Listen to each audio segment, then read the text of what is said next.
live. Yes, we're live. Yes, it's Backlash 2023. We're not in San Juan, Puerto Rico, but it doesn't matter because the sun is going to be shining bright on all of us this evening for this Backlash watch along. Yes, we've got some big matches tonight, folks. We've got the Beast, the Conqueror, the Beast incarnate Brock Lesnar facing off against Cody Rhodes as co-main events. We don't actually know as of right now which actual match is going to headline the show. I'm not looking at the rundowns or anything like that. I know once we get close to shows going on the air nowadays, we find out what order matches are happening in. I don't want to spoil it for you guys. We're going to watch this. We're going to react to this in real time. So don't know what the main event is going to be, but one of the main events, there's two, they're saying co-main events this evening, is Brock Lesnar versus the American Nightmare Cody Rhodes for the first time ever in a singles match. That's one of the main events. The other is a San Juan street fight. It is Bad Bunny, Puerto Rico's own global Grammy award-winning megastar Bad Bunny facing off against Damian Priest in the main event as well, and a plethora of other matches as well. And I tell you what, the show I think is going to be a good show. I think we're going to have good matches, but you know what? It doesn't even really matter that much, does it? Because did you watch SmackDown last night? Oh my goodness me. The atmosphere, it's going to be a rockin' tonight in San Juan. The crowd was going crazy last night on Fox. And to be honest, the show wasn't even that good. If it was in any other place, in, you know, just a random place in the US, we'd be saying, oh, it wasn't even that good of a show. But it doesn't matter. When the crowd's that red hot, it really doesn't matter. So I think tonight we're going to be in for a treat. And obviously this is the last premium live event before the draft goes into effect. Not that it's going to affect premium live events that much just yet moving forward, but I guess you never know how these things are going to pan out in the future. So certainly anything's possible there as well. So this is your Backlash 2023 watch along. Be sure to smash a like on the like button. Be sure to subscribe bottom right hand corner. If you haven't already, please do subscribe to the channel bottom right hand corner. As I mentioned, you can click the notification bell. You'll be notified every time a video is uploaded. We do daily news videos on all things WWE, AEW, and the wider professional wrestling universe. We also do watch alongs such as these for premium live events. May's going to be a really big month. We've got Backlash, of course, right now. We are going to be live once the show goes off the air as well for a post-show, a reaction. We're also going to be live for, I've just got to think of all the events this month because there's like 3. Double or Nothing as well at the end of this month. And also as well, we have Night of Champions as well in Saudi Arabia. I believe Night of Champions is first, and then we've got Double or Nothing. And also on the same day of Double or Nothing, there's NXT Battleground as well. I don't know if I'm going to try and do like a simultaneous thing there. I feel I'll just focus on one. But there you go. We've got a couple of people in the chat already. Harry says this should be a good show. The crowd are red hot. Indeed they are. Sean says, I hope Cody wins. Of course, we'll have polls up for every match as they actually take place as well. And Alvin says, hi, how is everyone? Is anyone going to All In? Wow.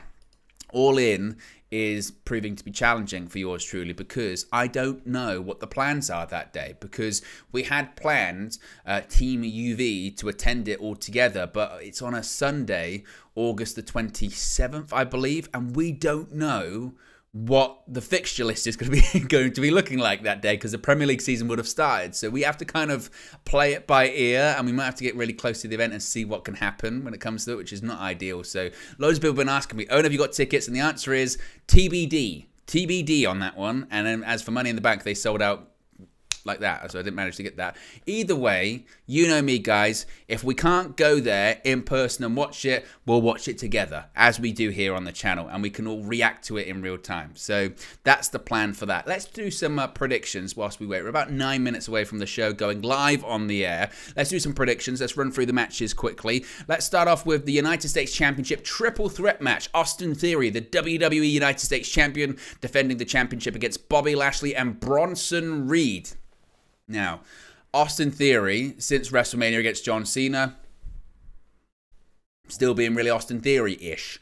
As for tonight, I think he would retain. I don't see why they would get the title off him. He's just been drafted to SmackDown. He is being protected.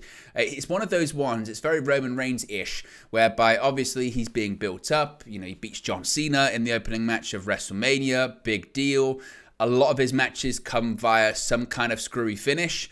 So it's like, you know, low blow, or that, which is kind of what I expect tonight. I expect him to retain, pinning Maybe he pins Bronson Reed, but Bobby Lashley takes him out and Austin Theory kind of sneaks it, something like that. So I think Austin Theory wins. He's going to win because he's going to take the championship to SmackDown because Gunther's on Raw. But what I do really like about this is I really have enjoyed the Bobby Lashley-Bronson Reed matches on Raw recently and the interactions they've had. Since Bronson Reed came back to WWE, he's done largely next to nothing. Super over with the finish. Every time he makes an entrance, the crowd don't really care that much, but his finish, the Tsunami Splash, is awesome. I don't know how long he can do that in his career for, because a guy that big is not meant to fall that high and do a splash. But I love it, and I've really enjoyed Bobby Lashley and Bronson Reed's interactions recently. So I think that's what I'm really looking forward to the most out of this match. But as far as a prediction, I think Austin Theory probably retains the championship here. Now, for the most random match of the evening, we've got Seth freaking Rollins versus Omos, which we still haven't actually got a legitimate reason why we're having this match, apart from MVP, when we wanted to see if Omos tested against the best or something like. It was just this. What we have seen post-WrestleMania, certainly, and he has been, apart from that Raw after WrestleMania where he was there and actively ripping up the script as the show was on the air, Vince McMahon hasn't been at any TV tapings. He's been there virtually, though, and his presence certainly has been felt. He's made some minor changes, some bigger changes, depending on the night, depending on the show. This feels like a Vince match, doesn't it? This feels like a, well, put him against Omos, damn it. He's gonna be the World Heavyweight Champion. Beat the Nigerian Giant, pal. That's what it kind of feels like, this one, and it's a bit random. They just announced it on a random episode of SmackDown. Seth Rollins is facing Omos, and everyone went, why? And I guess their reasoning is, why not? Now, it's quite interesting because Seth Rollins is the favorite amongst fans and amongst the bookies to be the first or next resurrected, whatever you want to call it, WWE World Heavyweight Champion. Now, if that is the case, one would say, well, he's got to beat Omos tonight. The problem that they have with that is that Omos is becoming almost the Big Show in the sense that he's built up as this giant. Who can defeat him? Can anyone defeat him? And the problem is, yes, everyone can defeat him. Whether it's Brock Lesnar, whether it's Braun Strowman, or whether it's Seth Rollins. And I think Seth Rollins wins this evening. So you'd already be kind of generating this, like, this reputation, Omos, of every time, who can stop him? And the answer is everyone. Everyone that's a half-decent star. So I think Rollins wins. I'm fascinated to see what kind of match he can get out of Omos. In these matches, Omos has done fine. You know, obviously they work around the issues that he clearly has. Brock and Omos was, I think, as good as it was going to be at WrestleMania last month. Omos versus Braun Strowman, I thought, was better, to be honest, than most people expected it to be. In retrospect, you'd have probably said Omos should have won that match, not Braun, because he's really doing nothing right now. But I think Seth Rollins wins this one. SmackDown Women's Championship, you got Rhea Ripley defending against Zelina Vega, and this is part of the people that have Puerto Rican descent being on the show, Zelina Vega being one of them. You haven't been able to remove the smile from her face all weekend. She was so happy in the press conference. You saw her last night in the middle of the ring on SmackDown. She was absolutely buzzing, but she's going to have to be buzzing with that because she's not winning. Rhea Ripley is going to win this match and retain the SmackDown Women's Championship. They're not going to take it off her just after WrestleMania. I would expect her to be absolutely dominant. And they've been trying to play up the storyline of, well, you never know, she might have a chance. Zelina Vega might have a chance. They'll do a couple of near falls where they're like, I can't believe Zelina Vega's going to win. And then she won't win. I don't think that's what's going to happen there. So Zelina Vega, she is not going to win this one. Rhea Ripley will retain the SmackDown Women's Championship. The Raw Women's Championship, this could steal the show. Make no mistake, Bianca Belair versus Io Sky, this is very interesting. Now, the story here is basically Bianca Belair, if she wins this evening, she'll be the longest reigning Women's Champion of the modern era. Now, what counts as the modern era, I don't know. Michael Cole said on SmackDown last night she was the longest reigning WWE Women's Champion of all time, which would not be accurate. That would be the person who holds that distinction is the not-so-fabulous Moolah, and they don't want to talk about her for obvious reasons. So they're going with Bianca Belair, and I don't see why Bianca would drop the championship this close to getting the record. WWE likes to refresh the record, shall we say.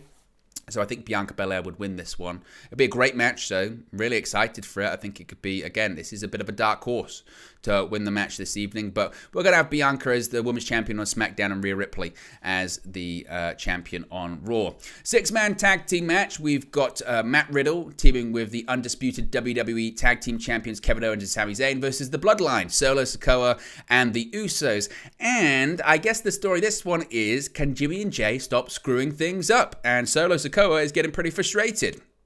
And one would think the continuation of this is going to be that, once again, the Usos are going to lose, and they're going to be like, hey, we're starting to get pretty annoyed with you screwing up and losing recently, and Roman Reigns isn't going to be happy. Reigns is going to be on SmackDown on Friday, seemingly to confirm his plans for Night of Champions, when he'll hold the Universal Championship for 1,000 days. But I think we're going to get a situation where Jimmy Uso once again eats the pin, because that's what's been happening recently. Jimmy Uso has been eating a lot of pins, and I think that the Usos, whilst they were drafted to SmackDown, so they are with the Bloodline, we could see a situation whereby they're ousted from the Bloodline to the ocean of obscurity. Paul Heyman's been teasing it in recent weeks, so I think that continues tonight as well. One of the main events, I don't know if it's going to go on last, Bad Bunny, Damian Priest, San Juan street fight. The celebrity usually wins, not always, but most of the time. And either way, to be honest, either could win technically, because they're both hometown heroes. So you don't really, there's not going to be a riot either way, but Bad Bunny's winning.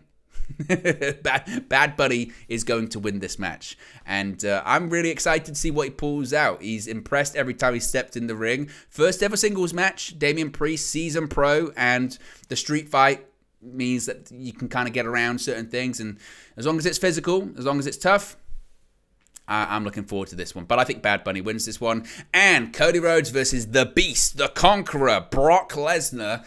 This is curious, because Cody Rhodes should win after being defeated at WrestleMania and not finishing the story, only to be told stories have plenty more chapters, pal. So it sucks to be you if you thought Cody was going to win at WrestleMania. Roman ain't losing. We had him facing The Rock and Steve Austin. You think he was going to lose to those two? You think they were going to be undisputed Universal Champion? Ha! So Cody wasn't beating him. No chance. Finish the story. Stories can be as long as you want. So after that, you would think, well, he's got to beat Brock. The next night on Raw, he got F5'd, he got swerved, he got double-crossed. There's no way he could lose again. He's been beaten up, basically, ever since WrestleMania.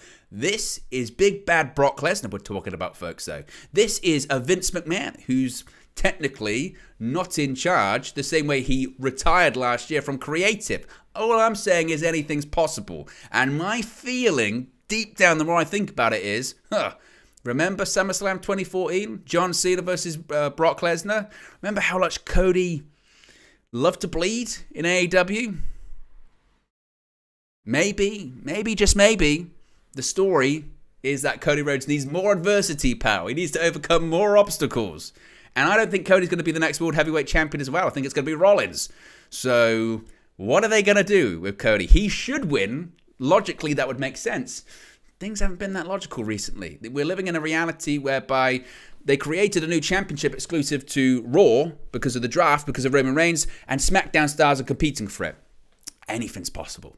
So those are my predictions. So let me know yours as well in the live chat as we're just about to start. Look at that, perfect timing. Let's have a look at some of your comments as well.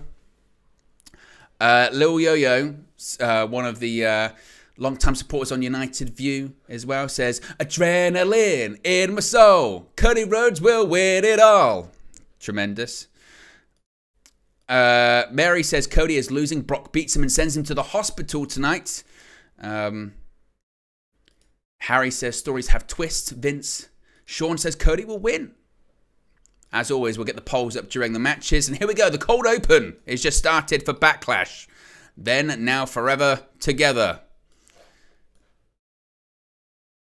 In retrospect, with when Vince did that with his retirement, it was more of like an ominous warning, wasn't it? Then, now, forever, together, pal. You think you're getting rid of me? Ha! No chance. No chance in hell. I didn't even mean to say that. As always, this stream is proudly not brought to you by Monster. If they are watching and they do want to sponsor me, hey, this is what's getting me through these watch-alongs at this point. So if you're watching, as we are watching the cold open for this, Lil Yo-Yo says, can you hum the Seth Rollins theme, please? Hey, you never know. We'll see how the evening goes. Be sure to click the like button if you haven't already as well, guys. And, of course, you can subscribe bottom right-hand corner. You can also join the WN365 roster. Click the join button. Exclusive content on the horizon.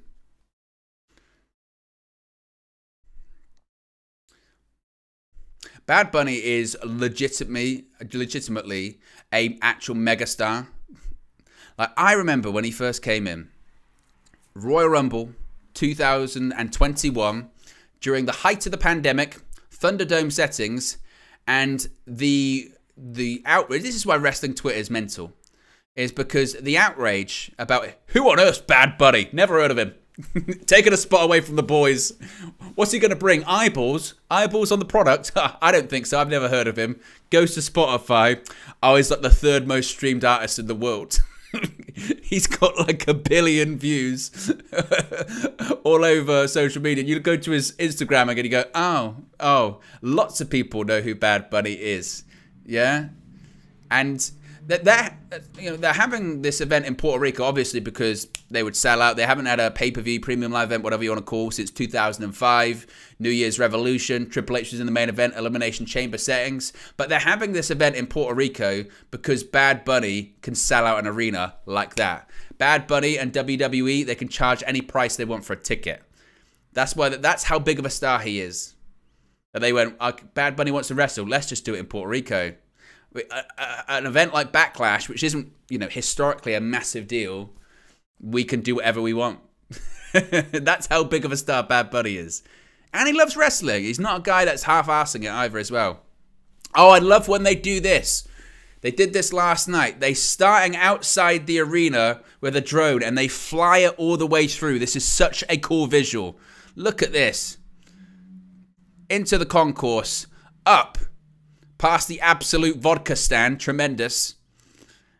And then through into the arena, and look at that shot. Look at that atmosphere, packed to the rafters. And I love that they don't have the LED Titantron and stage or anything like that. It feels different, doesn't it? It feels special. Sometimes just, when they have the same set and the same lighting, it feels like the same location every week. Have a bit of personality. Have the towns and the arenas have their own personality, as there's Michael Cole and Corey Graves. But I really liked that intro. They did it on SmackDown last night. It was tremendous, magnificent.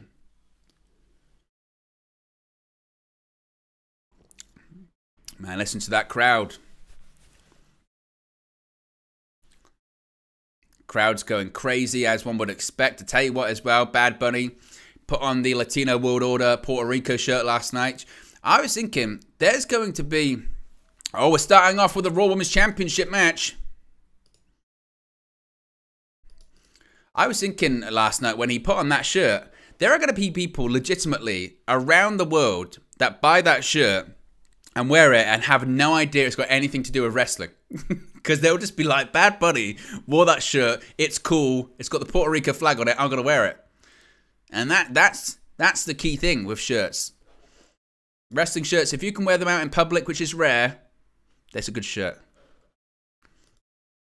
Let's do a poll. Who leaves as Raw Women's Champion? Question mark. Is it Bianca Belair? Or is it Io Sky? Poll is in the chat. Get your votes in. And if you haven't already, click the like button and be sure to subscribe bottom right hand corner. I will actually do a quick subscriber check. That crowd is red hot. Oh, I love Io Sky's theme as well. We are currently at 11,060 subscribers. There's no way we could get to 11,100 this evening. That would be tremendous. I know as well that when I told Josh the other day, I said I got to 11,000 subscribers. He said not far away from the greatest number ever, which is 11111. So you never know. Once we get there, we'll celebrate with that. And here comes Io Sky, the genius of the sky. No damage control alongside her. So this is going to be a good match. I'm looking forward to this.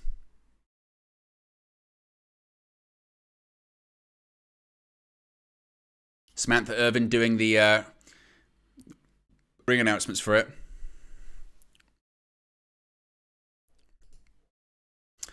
See what you guys are saying. Mary says, I love the LWO merchandise and Cody's. Lil Yo says, I wear an NWO hoodie outside. Best hoodie about. NWO stuff's still cool today. Yeah. I've gone back and forth several times about getting a Wolfpack NWO one. You know, the one that didn't have the red NWO, actually had the wolf on it. It was a red shirt. All right. Io Sky, she's getting big cheers. Crowd likes Io Sky.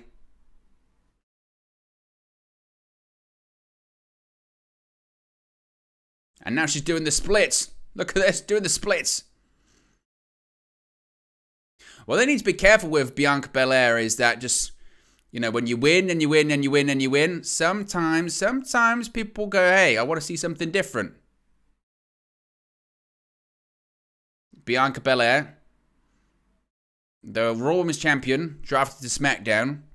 I'm hoping they don't do the whole let's just switch belts thing, which she could do with Rhea Ripley, but I just hate that. Rechristen them, don't have brand-specific titles. That's the real issue.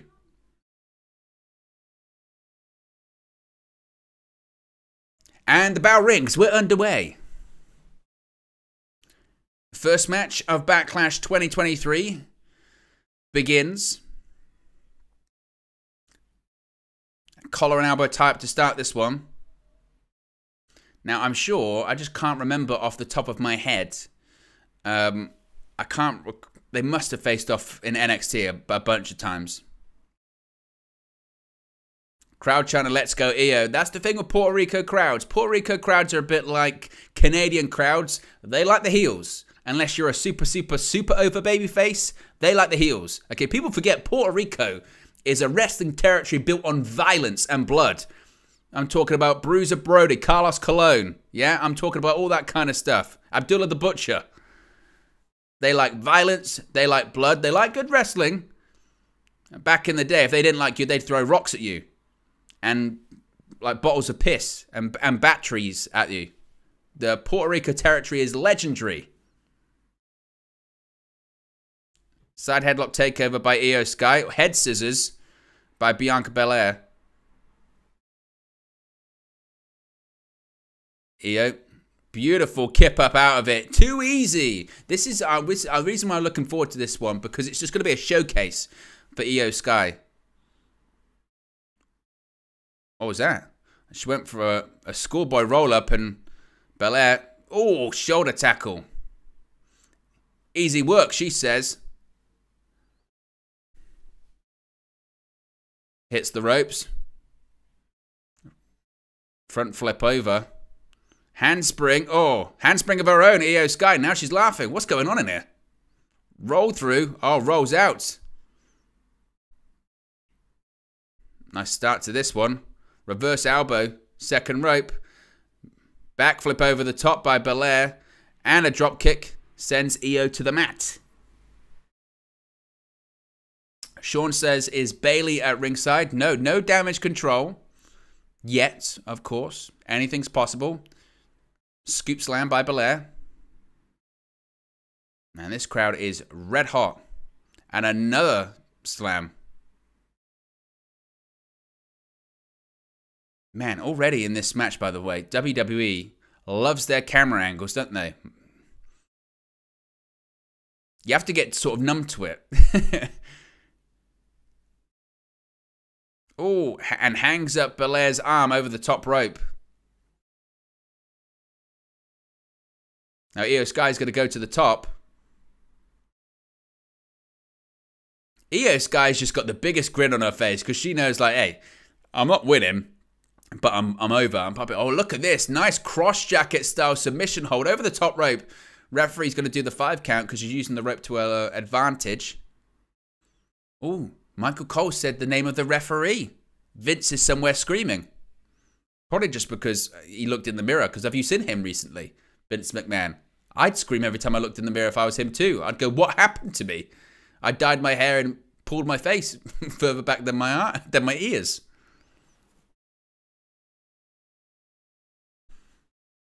Belair in the corner.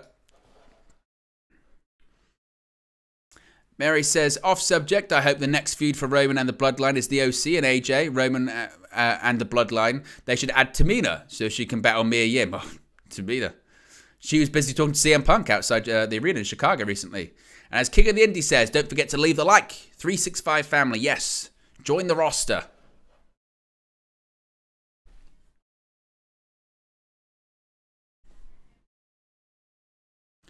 So it's the Coliseo de Puerto Rico. They're not using the name afterwards, which I was trying to do, and I was absolutely butchering it.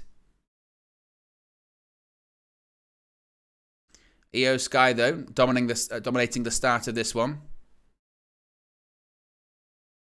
Belair rolls through, though. Beautiful. Another scoop slam by Belair.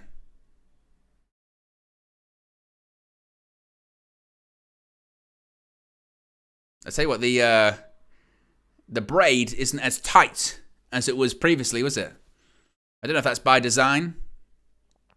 In fairness, it might just be like legitimately the humidity.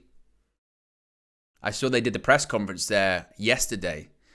And it was, the weather, as one would expect, was beautiful. Oh, Io Sky really obviously working on the shoulder. Drives Belair's shoulder into the top turnbuckle there.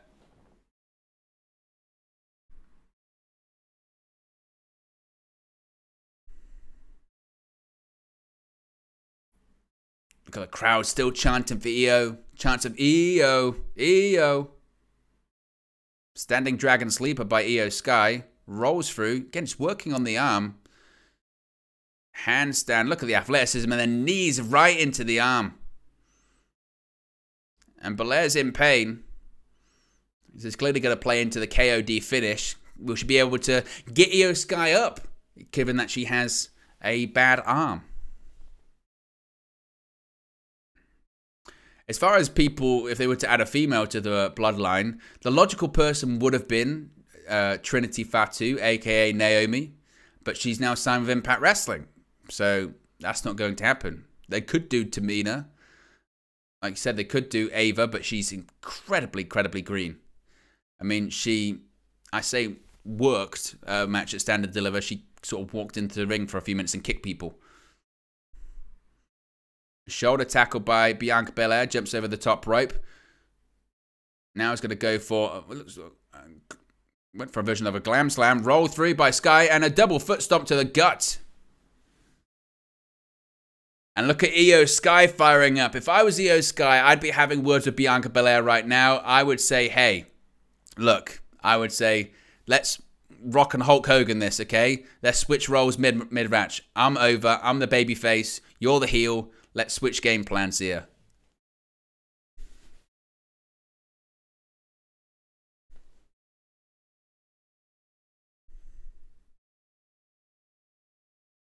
Reset by Michael Cole here.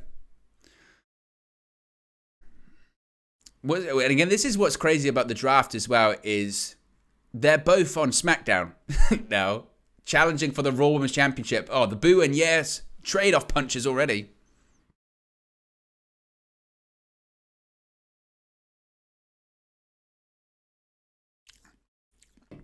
Man, this Puerto Rico crowd is red hot.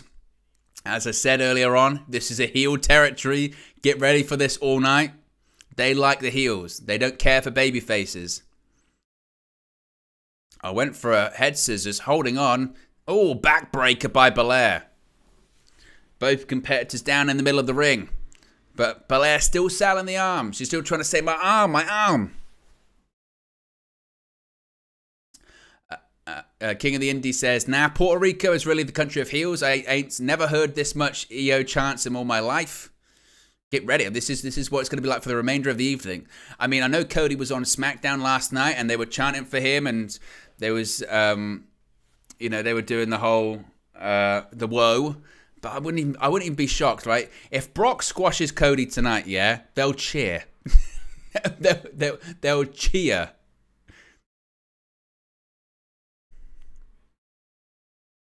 Look at this. Vertical suplex. Well, I guess her arm's fine. Sell the arm.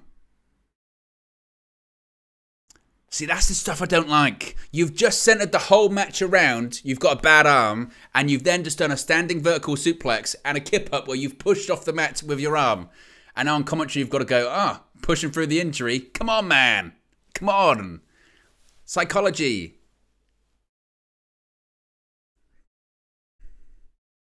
Belair. Tres. I don't know for Spanish. Cinco. Don't know. 9, 10. Pushes Io Sky pushes Belair off the top. Oof. Sky sitting on the top rope. Belair with a forearm straight to the face. I tell you what, the crowd love Io Sky. They're still doing it.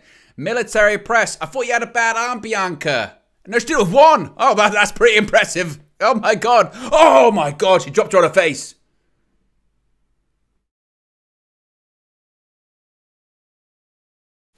Handspring. Moonsault. Cover. 2. Oh, kicks out. This crowd. This is what I'm saying, guys. The match doesn't even need to be that good. It's a good match. But the crowd takes it from here to here. I thought Io Sky was meant to take the bump on her back, and she landed on her face. Handspring into a moonsault. This crowd is hot. This crowd is red hot. And the crowd, they started off liking Io Sky. They've now turned it up to they love her. She's the ultimate babyface. She's Dusty Rhodes level at this point in this crowd's eyes. They love it. I mean, Bianca Belair at this point is like the ultimate heel at this point. She's like, I don't know, Shawn Michaels in Montreal. They've just decided. Io Sky, hangs up Bianca Belair over the top rope.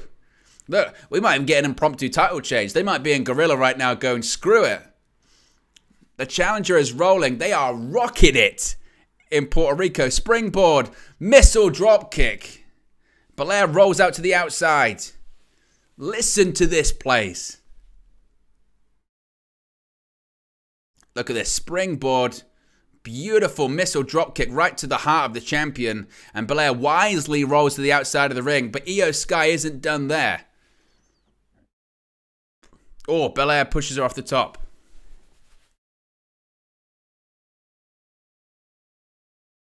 I tell you what, if Io Sky actually wins this, could you imagine? They'll go crazy. 450, gets the knees up. She's going for it. Crossface. Crossface locked in. Crossface locked in. Bianca's going to try and roll out, I think. Remember, she's worked on the arm the whole match. Crowd's chanting for her to tap. I don't think she will. She's managed to sort of switch around here. Power bomb. They're booing the hell out of Bianca at this point. What's she going for? What's she going for? Turns it into a face buster. They kind of stopped at the top. We weren't really sure where they were going to go with it. Io Sky shoots the half. Cover. Dos. Of course they count in Spanish as well. It's Puerto Rico. And it sounds great. Man, they love their wrestling. As they should. This is why as well, WWE... They should bring the lesser premium live events, the B shows, your backlashes, wherever. Take them to places that don't get shows that often. Take them international. Because this atmosphere is electric. Electric. Meteor in the corner by Io Sky. She's going for here. Maybe a Tiger Driver. She rolls through. Belair. Gonna go for a Glam Slam. Rolls through again. Went for the foot stomp. Belair rolls out. What's going on here? KOD. She's got her up on the shoulders. KOD. Oof. Belair to the outside of the ring.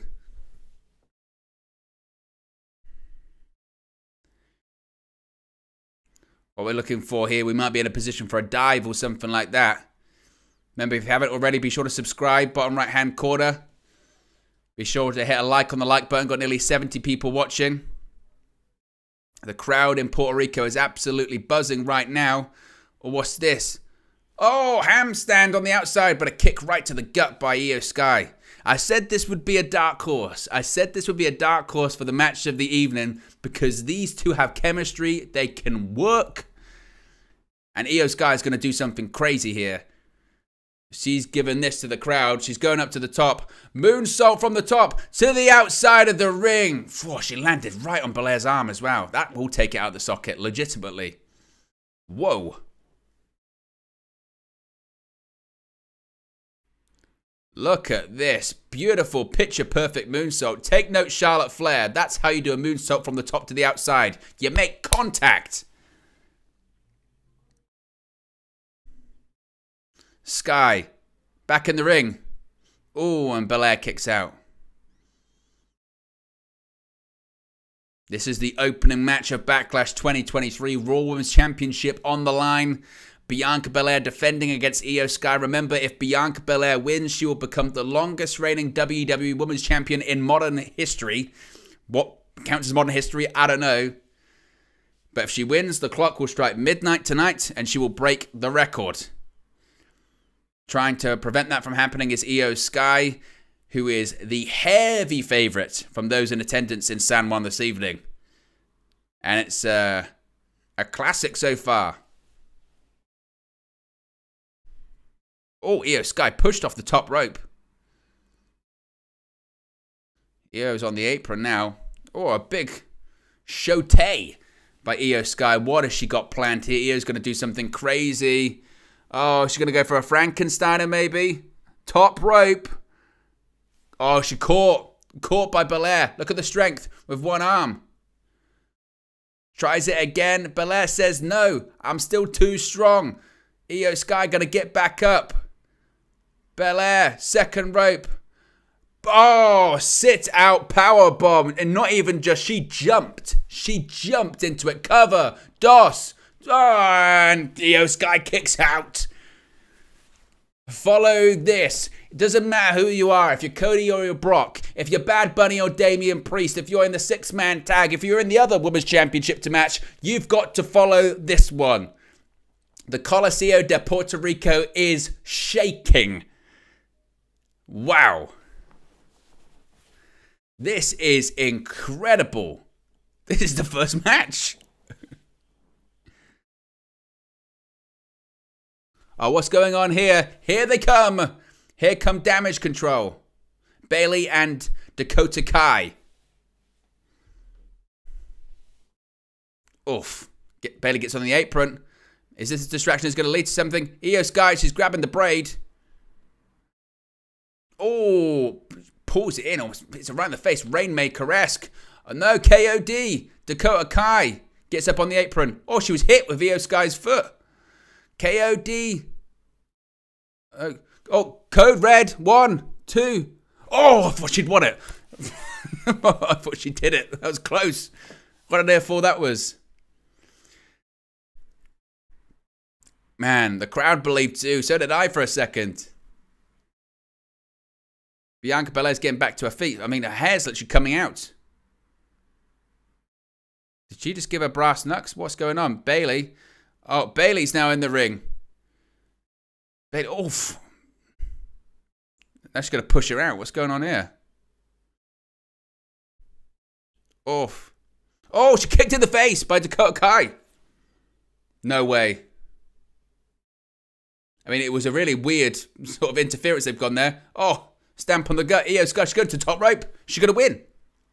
There's no way. She's calling for it. She's calling for it. She's calling for it. Oh, Bayley was on the braid. Oh, moonsault. Moved out of harm's way. KOD. It's going to be KOD. KOD. Game over. That's going to be it. Dos. Tres. Bianca Belair retains. And it was actually the end. Bayley who cost Io Sky the title inadvertently, but she cost her nevertheless.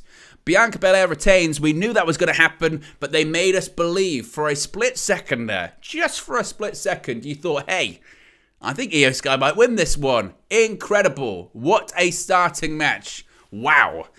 Follow that one. How do you follow that one? I don't know. If I'm next, I'm going, do I have to go out next?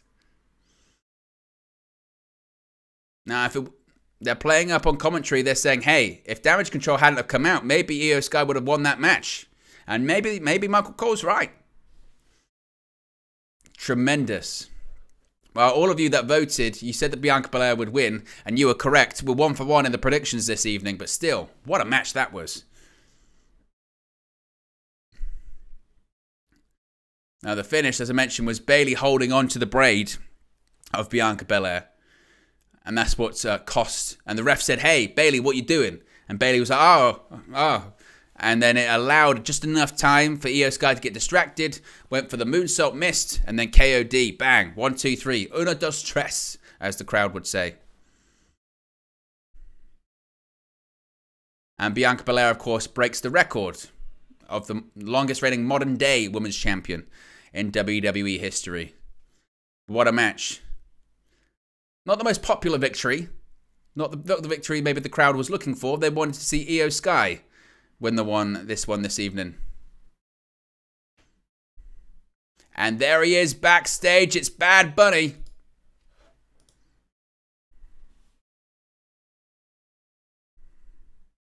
Bad Bunny getting ready.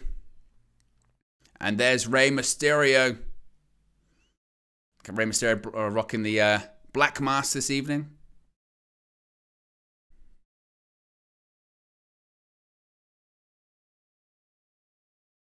They're talking in Spanish.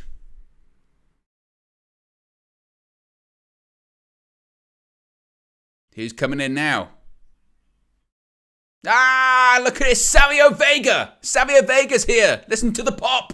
Savio. And he's given him a Puerto Rican kendo stick. Man. And I tell you what, he got a reaction. Savio Vega. It wouldn't be a show in Puerto Rico without the original Boricua.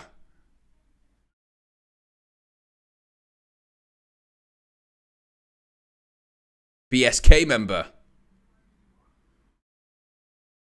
There you go.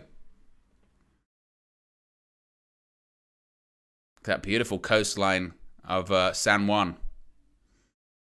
And if you haven't already, click the like button, guys. If you haven't subscribed already as well, bottom right hand corner.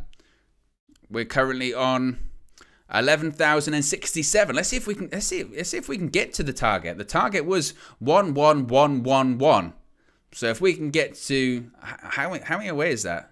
That's 33 plus 11, 44. That's it. 44 away. If we get 44 new subscribers this evening, we'll be on 11111. Now that would be amazing. So if you haven't already, do subscribe bottom right hand corner. See if we can get to that number. And they're showing obviously the updated rosters after the draft, which come into effect tomorrow. Even though, as I mentioned, we're going to have stars on Raw compete for the World Heavyweight Championship, as they should. It's a Raw exclusive championship. But we're also going to have stars compete on SmackDown. SmackDown stars for the Raw exclusive World Championship. I mean, unless they get traded to Raw or they have to get moved to Raw if they win, that would make sense. But they haven't really explained that yet. So, yeah, it's a bit odd. Again, that's going to be taking place at Night of Champions. Of course, we'll be doing a live watch-along for that, Night of Champions, and a post-show too. So we can react in real time to see who indeed becomes the new WWE World Heavyweight Champion. Well, here we go. Coming up next, I said who would want to follow that match between Io Sky and the Raw Women's Champion Bianca Belair. We have our answer. Who is going to follow that one? It's Seth Freakin Rollins and the Nigerian giant Omos. That's what's coming next. Rollins versus Omos. That's the one that's next. To be honest, it's probably the right match to follow this because there's no way, you know, you can't just do another classic. You've got to do a different type of match. But let's do the poll as always. Who leaves victorious? Is it Seth, Freakin, Rollins, or is it Omos? Poll is in the chat. So if you haven't already, get your votes in, get your predictions in. And also get your thoughts in about that first match. Let me know your thoughts. We'll get your comments up on the screen as always. Such as Harry here, who says, let's see what Seth can squeeze out of this match. I'm certainly curious to see what they do. I mean, again, Rollins should win, but Omos, basically every big match he has, he loses. What is also known as the Big Show syndrome. And also with Omos, by the way, when you actually see a legitimate interview of him out of character in person, he is an entertaining son of a gun. He's got a great personality. He's got a great sense of humor. He's a super likable guy. He's getting married soon, I think, to a doctor. He's got a really interesting story of coming from Nigeria and why he's 7'4", because he had a tumor right behind, on his pituitary gland, right behind his eyes. And coming to America, he said, quite literally saved his life because of going to the doctors there. It's a fascinating story, and like everything with WWE, they don't let that play out on television. Kervin says 100% for sure Omos versus Seth Rollins is going to top the opening match. Well, don't know about that one. Ed says Omos needs to win. Seth can definitely afford to lose tonight. Well, you would say that, but Seth Rollins is one of the favorites to win the WWE World Heavyweight Championship. They just did the bit on commentary with Michael Cole and Corey Graves talking about it, and Rollins has been closely linked to it. Many people think Rollins is going to win it.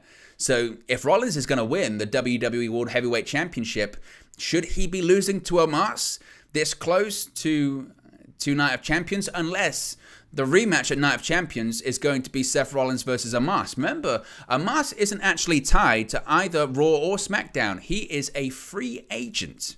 Yes, they did a draft and they had people that can still appear on both brands. Because why?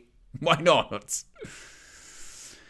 Adam says, hey Owen, how you doing, bro? I watched United View and never knew you have your own channel till you said earlier, so I had to join and subscribe. Well, I appreciate that, Adam. You know me, I don't like to plug it too much on United View. People, you know, sometimes the football people don't like the wrestling stuff, so sometimes you try and keep them separate. But we do watch-alongs like these and post shows, which are a lot of fun. So even if you're not a wrestling fan, you can kind of join and watch. And there he is, the Nigerian giant, Omos, 7'4", over 400 pounds. I preferred Omos's previous theme, to be honest. MVP walks behind him, as mentioned, negotiated his deal that he was going to be a free agent. Star-Lord, one of the original members over at United View, long-time supporter, says, big up, Owen. Big up yourself, Star-Lord. I watched Guardians of the Galaxy Volume 3 yesterday, and I won't obviously go into spoilers, but I thought it was excellent. Not that that's a surprise. Basically, anything James Gunn does at this point is very, very good. But if you're a fan of the first two Guardian films, it's got the tone perfect, the humor perfect. It's probably the best trilogy, actually, thinking about it from an MCU perspective. Guardians of the Galaxy is the best trilogy. Every film's a hit. But there he is, the Nigerian giant Omos. Remember his first gear when he made his in-ring debut at WrestleMania? It was just kind of him in a tank top. Look how much he's developed and grown since then. And here comes Seth Rollins. Sean says, oh, would you fight Omos if you were in WWE? I mean, why not? I'd lose. Get ready. Get ready. Listen to the crowd. Listen to the crowd. Oh, oh, oh. Oh, yes. The crowd are going crazy, as one would expect. And maybe, just maybe. Oh, look at the drone shot. The drone's flying around the arena. Man, WWE's production is actually next level. It really is.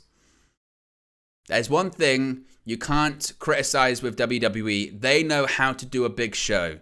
They know how to do a big show. They know how to pack an arena. They know production. And the thing is, think about it, so we're going to get this kind of atmosphere for quite a few events this year. We're going to have the same atmosphere at the O2, Money in the Bank. We're going to get the same. Oh, look at the spotlight on Seth as well. And if you listen, I'll be quiet, because if you're watching this, you need to hear the crowd sing.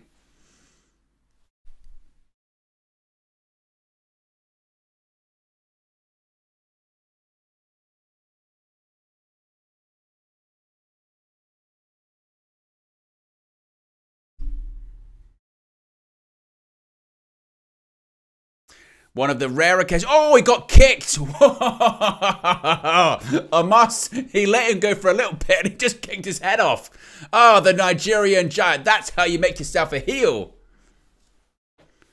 One of the rare occasions that Def Rebel has actually done a decent theme. Although I did prefer the one by CFOs. Look at that. Bang. Kick. By the Nigerian giant.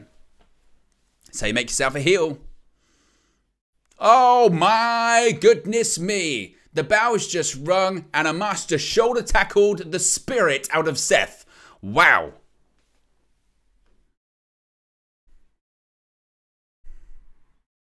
Splash by Omos in the corner. I'm very curious as to who's going to win. Look at that. Seth Rollins just selling his behind off for Omos. According to the poll in the chat, 74% of you say Seth Rollins is going to win. Remember, if you haven't already, click the like button. We've got nearly 90 people watching. 5 likes away from 50. So if you haven't already, click the like button. And as I mentioned, be sure to subscribe, bottom right-hand corner.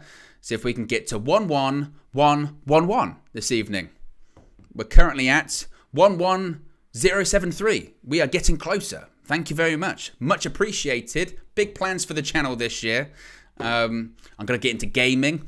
I haven't even touched a video game controller in a long time. Springboard. Oh.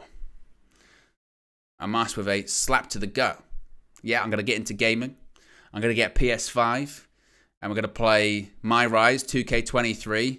Oh, look at Omos. He's giving it to the crowd. And we're going to get Fight Forever whenever that comes out. Also, as it's also known, Take Forever.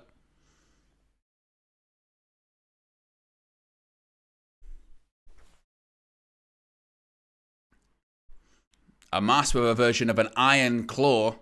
Shades of the Von Erich family. It must be said, Omos looks great. Oh, wow. And he just threw Rollins over the top rope with that claw. And look at him. He's basking in the glow of the booze in the Coliseo de Puerto Rico. Adam says, have you ever been to a live show, Owen? I went to the show in Manchester years ago where Rudy slapped Wade Barrett. I've been to plenty. My first ever show I went to as a young pup was in 2003. It was the WrestleMania after WrestleMania. It was the tour after WrestleMania 19. Brock Lesnar was the WWE champion. Los Guerreros stole the medals of Team Angle. It was tremendous. Rollins with a suicide dive just bounces off Omos. Hits the ropes again. He's going to go for another one. Oh, and he was caught round the throat. A goozle. Choke slam. Oh, on the apron. I tell you what, Rollins is working his behind off.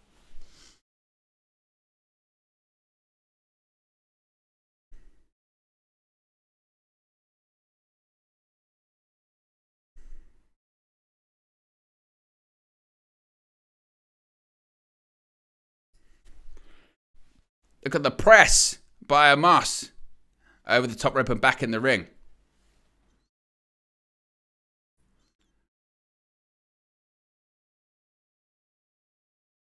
I tell you what, Rollins is doing a good job so far. How do you have a match with a big man? Take bumps. Simple. Take bumps. Make him look like $1 million. This is exactly what Rollins is doing. Rollins on the shoulder of Omos. Oh, Snake Eyes hits the rope. Oh, and a boot to the face. Shades of The Undertaker. Billy says Wembley Stadium is going to be rocking. I'll be there. 90,000. I think I've said since the start I think they can do 90. I know people disagree with that, but I said I don't think you understand, guys. This isn't a UK show. It's a European show. Like, people will come from all across Europe to go to that. People are going to come from America as well. 90,000. Like, to be honest, I think it's very, very real. And that's not even just with the recent numbers. I always felt that was the case. Rollins went for a sleeper, and Omos just froze him back to the mat. Oh, Rollins with a kick to the head. Enziguri. Gonna go for a springboard. Springboard knee. Glancing knee right to the head. Still hasn't taken Omos off his feet. Kicks to the hamstring. Man, listen to the crowd. They literally cheer everything. They're cheering kicks to the hamstring. Oh, ducks under twice. Oh, and a drop kick to the knee. Omos is down to a knee, and the crowd love it. Super kick. Omos is selling in fairness. He's not going to go for it. He's going to go for a pedigree. Is he going to do a pedigree? Omos is on his knees. He can't do it. Oh, and a backdrop by Omos. You realize how wild that is? Omos did a backdrop on Seth Rollins. He was on his knees. And still, Rollins went about 4 foot in the air. Oh. Went for a splash in the corner. Seth Rollins moved.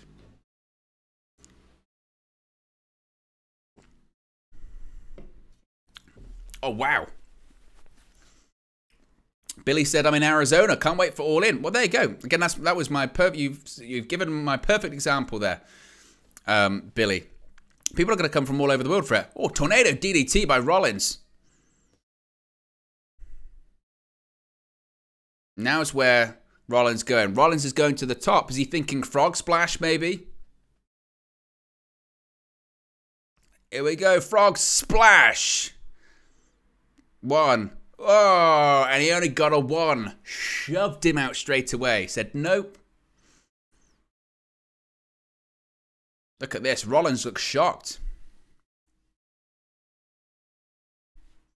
Look at this. Beautiful.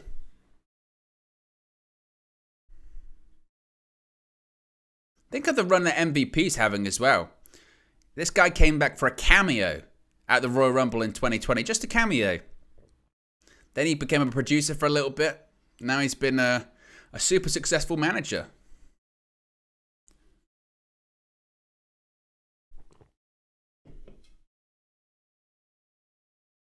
Oh, discus. Hits the ropes. Oh, he almost overshot that forearm to the back of the head by Rollins there to Omos. If you are just joining us, this is the second match of the evening.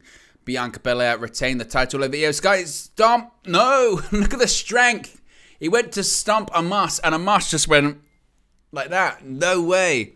Grabs him around the throat. Is he going to go for a choke slam? Choke slam! That might be it. There's no way. 1, 2. Oh, he kicked out. I thought for a second. That was a pretty cool spot. He went to go do the stomp, and Omos just literally went there, and he went, no. It's not the first time he's done that version of the stomp, the counter to the stomp. I think Bobby Lashley did it as well. But it's still a really cool spot. I tell you what, this match so far is better than it has any business being. And we say that a lot about Omos, don't we, in fairness to him?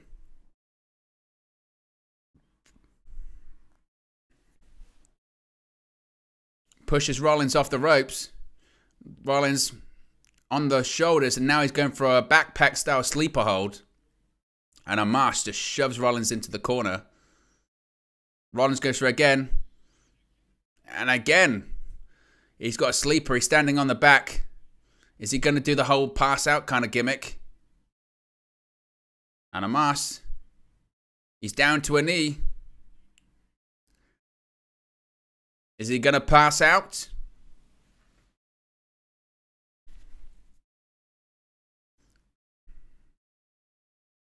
And Omos just gets back up. Oh, he turns it into a side slam. Fair play, Omos. He's working a match, brother. Gotta give him credit. Seth Rollins, obviously, he's got his working boots on. He's selling his behind off for Omos, but so is Omos. Omos is taking bumps. MVP, he's trying to climb into the ring. Is he going to go for the stomp? Oh, he hits the stomp. Now, I think they kind of screwed that up because Omos did have the cane. And he's going to go for it again. They kind of screwed up that finish a bit. Another stomp. This should be it then. Shoots the half. One. Dos. Oh, he kicked out. Oh, I thought that was the finish. So they had MVP distract the referee. He had actually given Omos the cane. Rollins hits a stomp. The cane flew off. The announcers didn't even sell the fact they had the cane. He hits another stomp, and I thought, well, that's the finish. He kicks out. Interesting.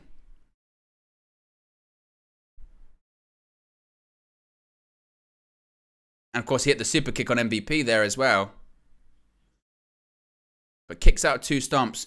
This does seem sort of, let's protect Omos because he's got to put Rollins over. But it's again, in terms of a match being worked, again, this just shows how important crowds are. Because it's a good match, it's fine, but the crowd are just so on everything. Rollins making his way to the top rope. Omos is going to get back to his feet soon. What's the Rollins thinking? Top rope. He's going to go for a super stomp. No way. Super stomp from the top rope. That was it. That's got to be it. There's no way he'd kick out this one. Uno, dos, tres, and Rollins wins. So we're 2 for 2 on the predictions this evening. Seth Freakin Rollins has defeated Omos. And the thing is now with Omos, you would say to yourself, look, whoever he feuds with next, he's gotta win. Because he's now lost to Strowman, he's lost to Lesnar, and he's lost to Rollins. And you can build this guy up as a Nigerian giant. You can say he's 7'4", he's 400 pounds, but he's a loser when it matters. That's the important thing. Now, Rollins, to me, this feels like, hey, Seth, you're going to be winning the World Heavyweight Championship. We got to build it up. We got to build you up more. You've just slayed the Giants. Hey, next thing to do is win the World Championship. But credit to both, because this match was better than it had any business being. And you know what? With Omos, we've said that a lot recently. And I know you can say, well, it depends on the opponent, all this kind of stuff. But against Braun, it was better than anyone thought it would be. Against Brock, it was better than anyone thought it would be. This has been Omos's best match of his entire WWE career. Now, make no mistake, obviously it comes against one of the greatest WWE superstars of modern history in Seth Rollins, one of the best workers in ring today in professional wrestling. And it just goes to show, is there anything that Seth Rollins can't do? Literally, he just had a good pay-per-view quality match with Omos. Man, this guy is something else. I enjoyed that. Crowd obviously helps. You know, having that atmosphere, any match looks great. But that was a good match. So 2 for 2 so far when it comes to the predictions. Most people were right when it came to that one as well in the chat. Andrew Pollard, one of our mods here on the channel, says better than it had any right to be. Ed says boo. Harry here said decent match. Omos is constantly getting better despite Seth helping. He held his own. I agree. King of the Indie says Seth jumped from the moon.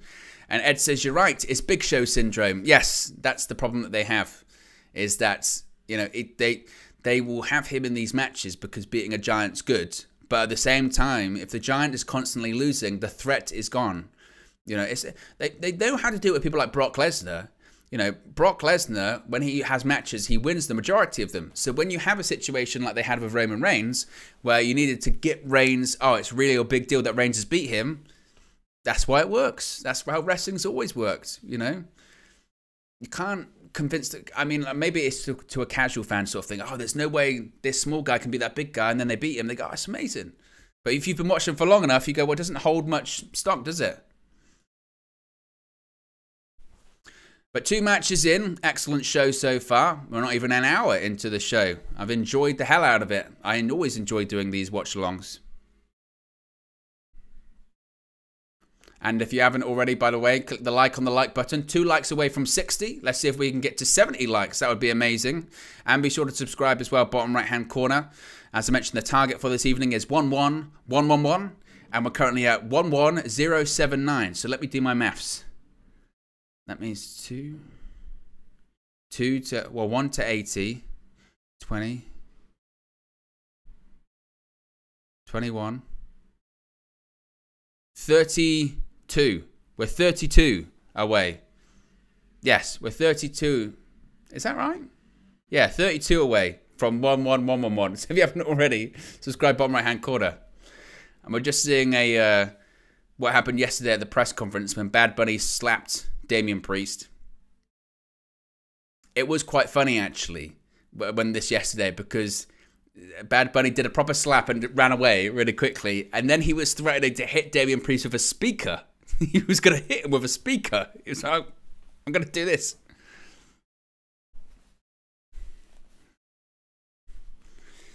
So they're still advertising this double main event this evening, which says to me that they probably realize that Bad Bunny and Damian Priest should probably go on last, but it's not going to go on last. So they're like, well, we've got to say it's a main event anyway. Next up, though, is the United States Championship Triple Threat match. Now, the question is, can I do the 3 poll like this, or do I have to... I have to do it the other way. We will get the poll in the chat, don't you worry. And be sure to click the like button if you haven't already.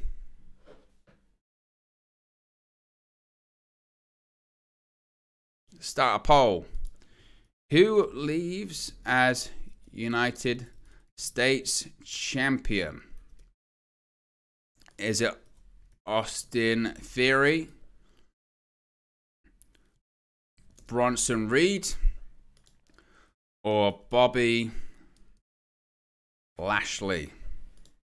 The poll is in the chat.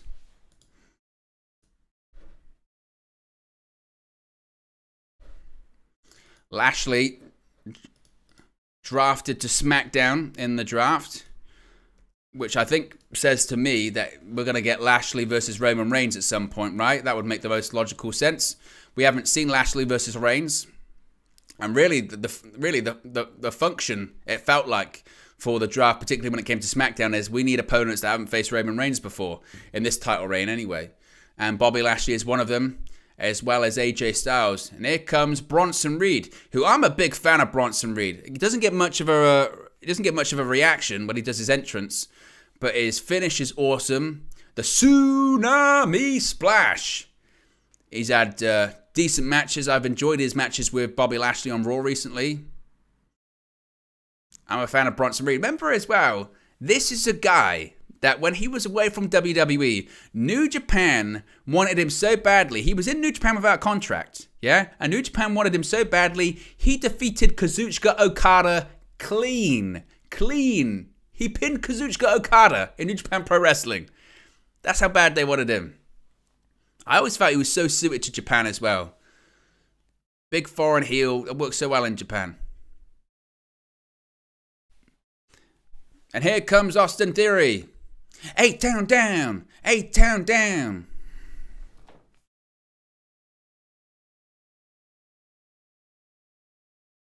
He's got a great entrance, no doubt about it. And in fairness to Triple H, remember when Triple H first got in creative control last year and people said, oh, he doesn't like Austin Theory. His booking of him is bad. Austin Theory lost. He cashed in, or failed cash in of the Money in the Bank briefcase. And in fairness, at the time, it was reported by WWE, no, look, this is all part of a bigger plan, okay? We've got to get him away from what he's doing before. He's got to be more serious. Enough with the phone, enough with the selfie stuff. And in fairness, they did that. They have done right by him in that case. This character is better than the selfie stuff. But at the same time, they pushed him so hard. He beat John Cena in the opening match of WrestleMania, but he doesn't really have clean wins. He gets distraction finishes over Edge, over Bobby Lashley, over Seth Rollins, over whoever. And if you're going to get to that next level, you need to have clean wins. And he ain't getting a clean win tonight. Again, my prediction is Austin Theory retains, and he retains tonight because Bobby Lashley spears Bronson Reed, and he sneaks the win. That's what's going to happen. In terms of the poll in the chat, the majority so far, I mean, the poll's only been in for a couple of minutes, say that Austin Theory is going to win this one. The second favourite is Bobby Lashley.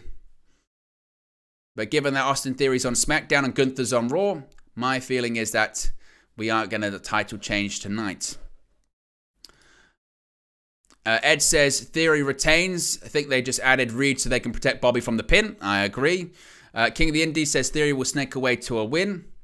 Mary says AJ is the first. I want to be the first one regarding Roman Reigns. Ed says New Japan Pro Wrestling were ready to push him to the moon. And they really were. Again, you beat Okada clean. Like that's their John Cena. You just don't do that. Theory went after Lashley. Bang, shoulder tackle straight away.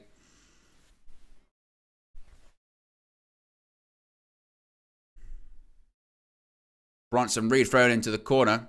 Clothesline. Oh, reverse elbow there as well.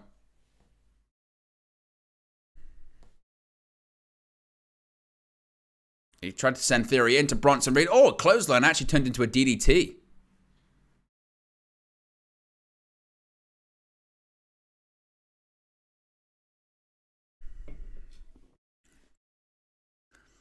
Lashley was going to go for a suplex on Bronson Reed there.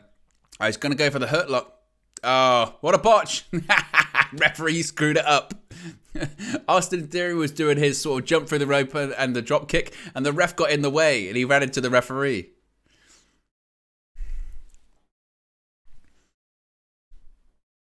I'd say, ref, man, get out of the way.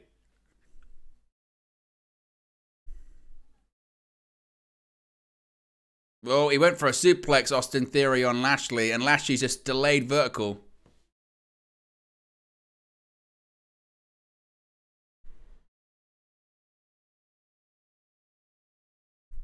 And a delayed vertical suplex by Lashley.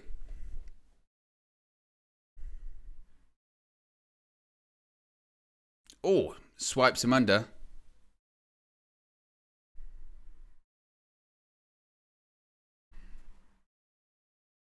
Got Bronson Reed just staring a hole through Austin Theory.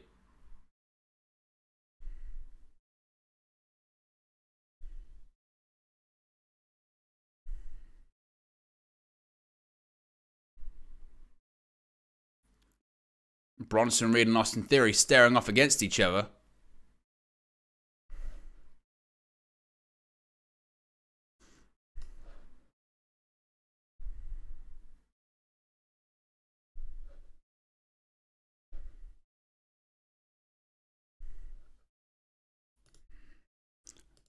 I've added some new mods to the channel.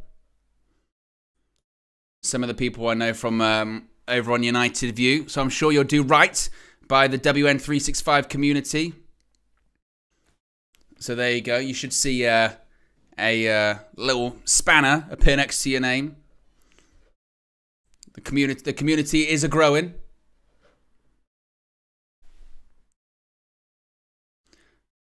Bronson Reed doesn't look that thrilled with Austin Theory, does he? Oh, and he just splashed him. Ha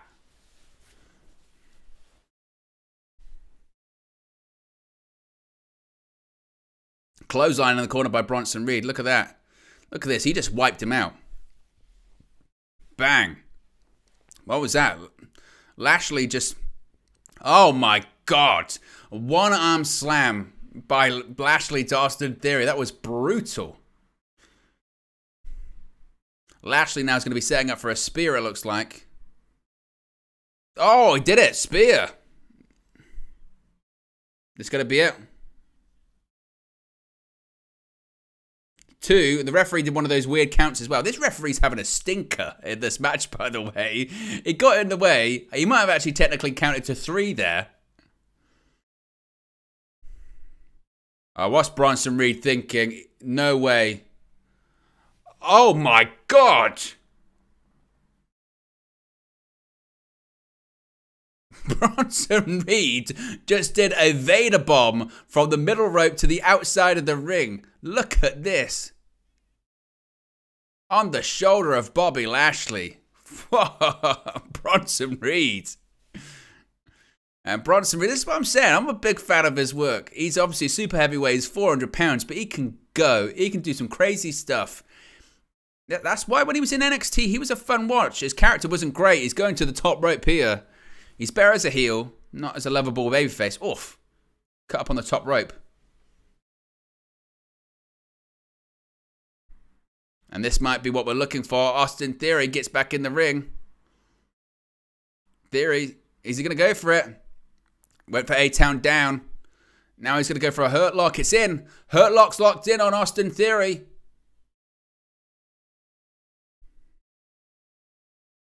Theory's fading. He's fading. But the camera angle is purposely quite far away from Bronson Reed. I think we're going to get a flying Bronson in just a second. Oh, no. Kicks off the top. Rolls through. Oh, kicks out. Oh, Tsunami Splash. 1, 2. Oh, thought Bronson had won it. Because I'm open to a Bronson Reed US champion run. Oh. Man, that was wild.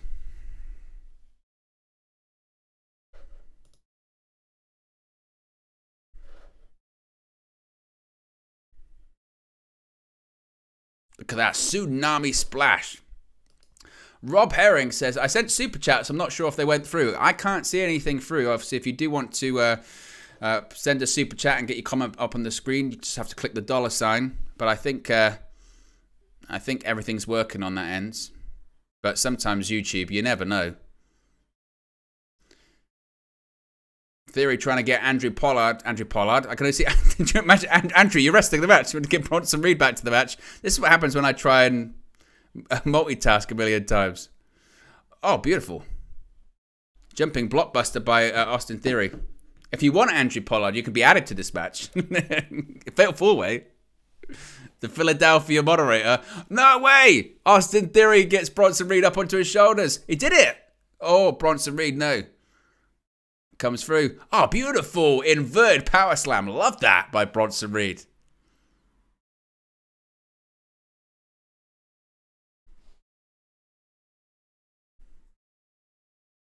Cab says, let's get to 75 likes. We can do this. Indeed, we can. Moonsault by Bronson Reed. Oh, my God. Spear by Lashley. I knew this was the finish. Theory throws Lashley to the outside. Cover. 1. Does. Tress. It was always going to be the finish. It was always going to be a finish. That was always going to be the finish. Yeah, it was predictable. This was always the finish. Said exactly that. Hits Bronson Reed with the spear and then throws Lashley outside of the ring. Austin Theory wins. That was always going to be the finish. Always, always, always going to be the finish. Austin Theory retains. It was a fun match. Short one, actually, to be fair. Look at this. Bronson Reed. It's shades of Vader as well, the kind of crooked moonsault. But goes for the moonsault, Bronson Reed. Gets speared by Bobby Lashley. And Theory steals the win. And it was always going to be the finish. Every single time. As Ed says, Reed can really go, no doubt about it. Nathaniel says, was beautiful still. The moonsault definitely was. Andrew Pollard says, Weasel. And as Billy says, Theory won and retained. But, yeah, that was always going to be the outcome. Because to be honest, the moment you see the triple threat, you go, well, there's a reason. There's a reason. They can protect someone. Because you can say if you're Bronson Reed, look, hey, he did a moonsault that he missed and he got speared. So he's protected. If you're Bobby Lashley, he had the match won. He's protected. But Cabs was right. We can get to 75 likes. We are 8 likes away. Only 8. Wow. We're only 8 likes away from 75. So if you haven't already, click the like button and be sure to subscribe bottom right hand corner. Again, the goal is 11111 this evening. And as far as subscribers now, we are 17. 28? Yes, 28 subscribers away from 111. Of course, Night of Champions coming up later this month. Now, I mentioned subscribing. It's because it's the perfect time to subscribe because we've got such a busy month here. We've got, obviously, this show and the post show that we'll be doing after this. We've got Night of Champions, Saturday, May 27. We've also got Double or Nothing coming up later this month and a massive summer when it comes to AEW stuff as well. All in. We've also got Collision, CM Punk's return. In addition to that, too, we've got Money in the Bank. It's going to be a big, big summer of pro wrestling, and I can't wait.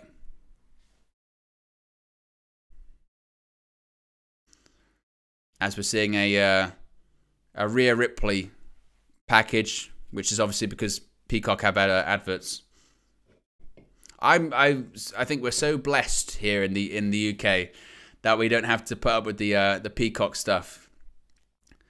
I mean, is Peacock, for those that are in the US, is Peacock as like bad as it first was?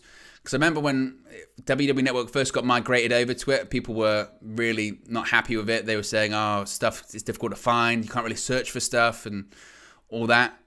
Whereas now I don't see as much complaining. So is that still the same, or because we've still got classic WWE Network over here, which comes with all the bells and whistles. Stuff's easy to find. You can search for everything. You can watch episodes in a linear fashion. Very enjoyable. And we just hit 100 viewers watching. Amazing. So if you haven't already, click the like button and be sure to subscribe too. King of the Indies says, Owen, thanks so much for the mod. Appreciate all of the support, King of the Indies. Like I said, I recognize some of the people coming over from UV. And it's about time. The community is always expanding here at WN365. It's how I started even doing content creation, which I hate that phrase. But yeah, it's how I started doing all of this YouTube stuff was this channel. It's my baby. And it's never going anywhere. And I've been a pro wrestling fan since I was like 4 or 5 years old. Never grown out of it. Never will. And I consider myself legitimately beyond fortunate that I get to, you know, press a button and talk to like-minded people about wrestling. What? That is like the wildest thing. If you'd have told me a couple of years ago that that was going to be my life, I'd have thought you were crazy. I'd have said, yes, please. Yes, yes, please. But I thought you were crazy. So for all those that tune in, whether it's here or United View or whatever, or even if you hate me, I appreciate it because it's awesome. Now, let's talk about Rhea Ripley because she's going to be coming out next. SmackDown Women's title is on the line, which means a poll in the chat.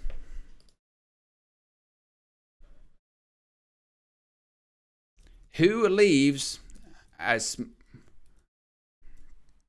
Look at Rhea Ripley with the white gear. Bit of a change for her. Usually she's always dressed in black.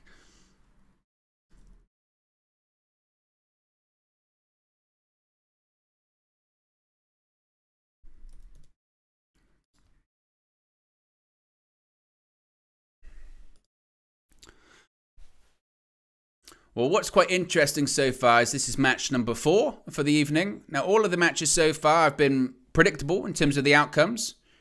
Bianca Belair retains, expected. Seth Rollins defeats Omos, expected. Austin Theory retains, expected. And I think Rhea Ripley will retain. It's pretty expected that she will. I don't think we're going to be getting a shock.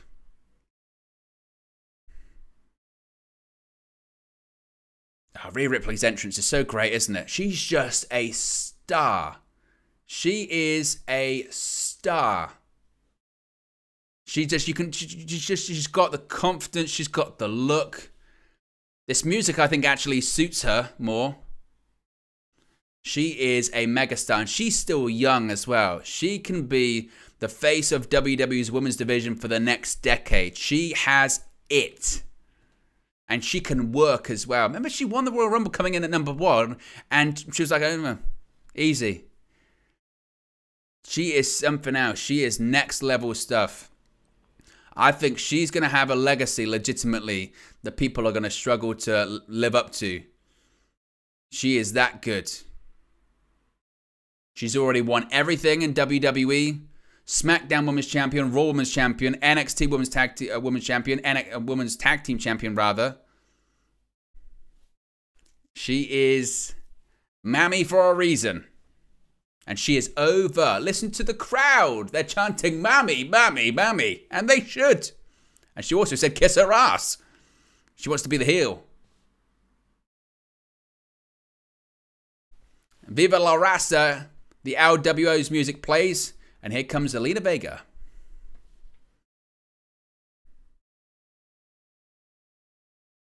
And Zelina Vega comes out. She's got the Puerto Rican flag. Is that the wrong way round?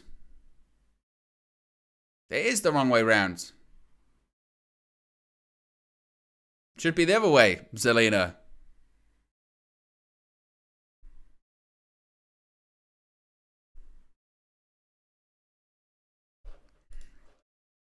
Ed says they've found their next Charlotte in Rhea. I agree. Neo says, I wish Rhea Ripley had actual pyrotechnics in her entrance. Yeah, they just have the noise of it, don't they? Andrew Pollard says, I second every word said by Owen. Rhea is the it girl of WWE.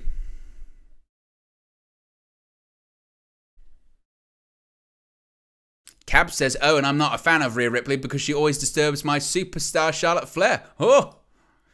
Cabs is a Charlotte Flair fan. Oh, it does work that way. The flag works on the back as opposed to front.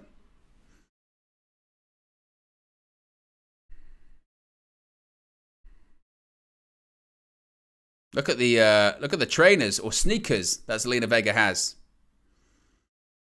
Zelina Vega's got tears in her eyes. With a tear in my eye. Zayad says, how are you, Owen? I'm great, Zayad. How are you? Thank you for tuning in this evening.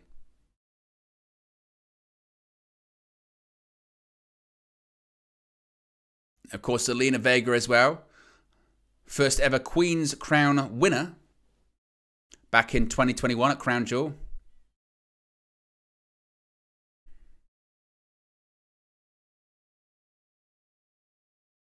Zelina Vega.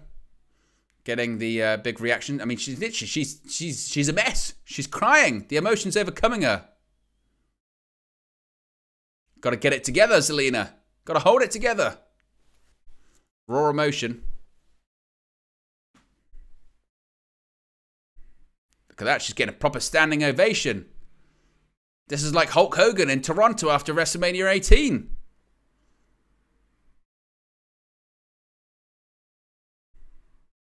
Now, I tell you what, if you want heel heat, Rhea, beat her in 30 seconds. if Vince is truly in charge, Vince McMahon would go, they love her. They're cheering for her. They're cheering for her. And they're cheering for her. Vince would go, beat her in 30 seconds. Beat her.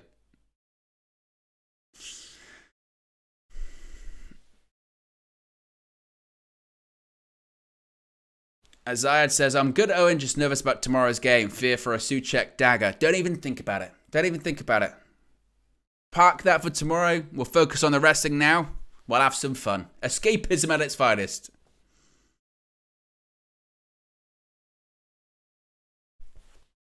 Crowd is firmly behind Zelina Vega. We hit 75 likes, by the way. Only 25 away from 100. Let's see if we can do it. I believe in you. Just like the Puerto Rican crowd with Zelina Vega, I believe in you.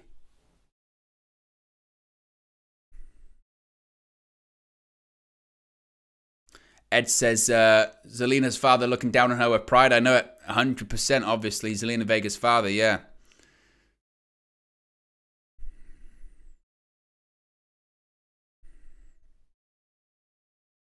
We got the Olay chants going.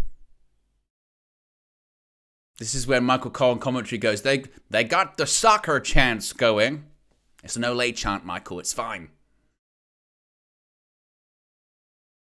Oof. Shoulder tackle, shoulder to the gut. What's she looking for? Got a flip-flop. What's this?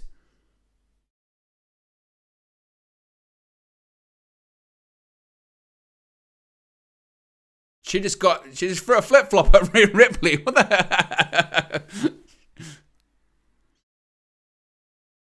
Oof. Pair of boots to Rhea Ripley. Zelina's going to go to the top rope. Goes for a Hurricane Runner. Blocked by Rhea, though. Rhea, power bomb. Oh, my God. Not just a power bomb. Puts her through the ring. Power bomb. Cover 2. And Zelina Vega kicks out. Look at this. Bang. Andrew Pollard says, Zelina has the island of Puerto Rico behind her. It's highly beautiful.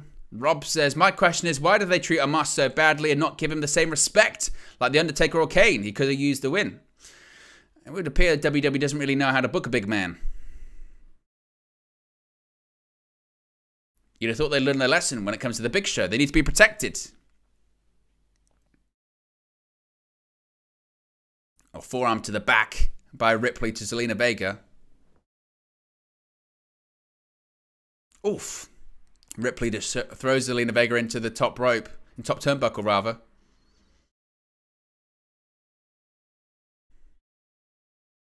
Oof. Shoulder tackle.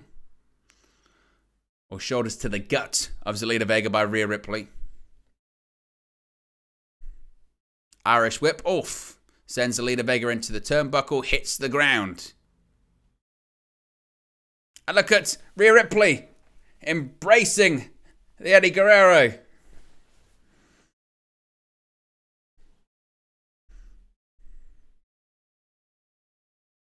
Vega trying to fight back a little bit, but a knee to the gut by Rhea Ripley.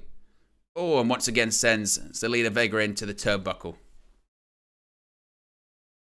Harry said, hey, Owen, Rhea has JD on her cheek. What does that signify, do you know? Judgment Day. JD for Judgment Day. Sometimes it's the scales as well, which is a Judgment Day logo thing. Ed says, Strowman is the last big man that came close to booking well, and even that period he had ups and downs to say the least. Strowman was over in the initial period because, like you said, they knew how to book him, which was beat everyone.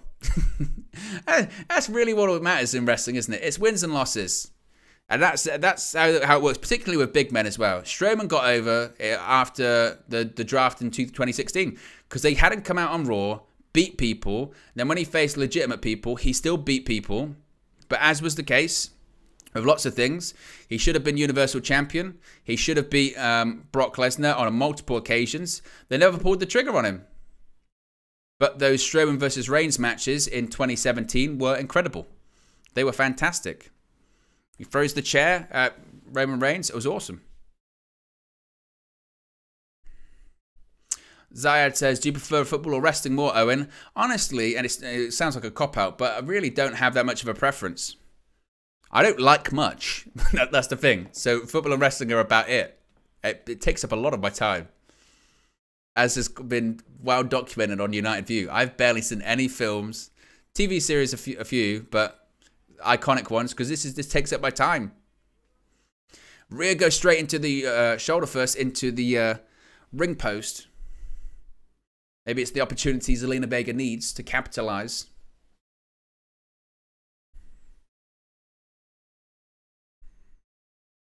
Zelina Vega's family, of course, at ringside.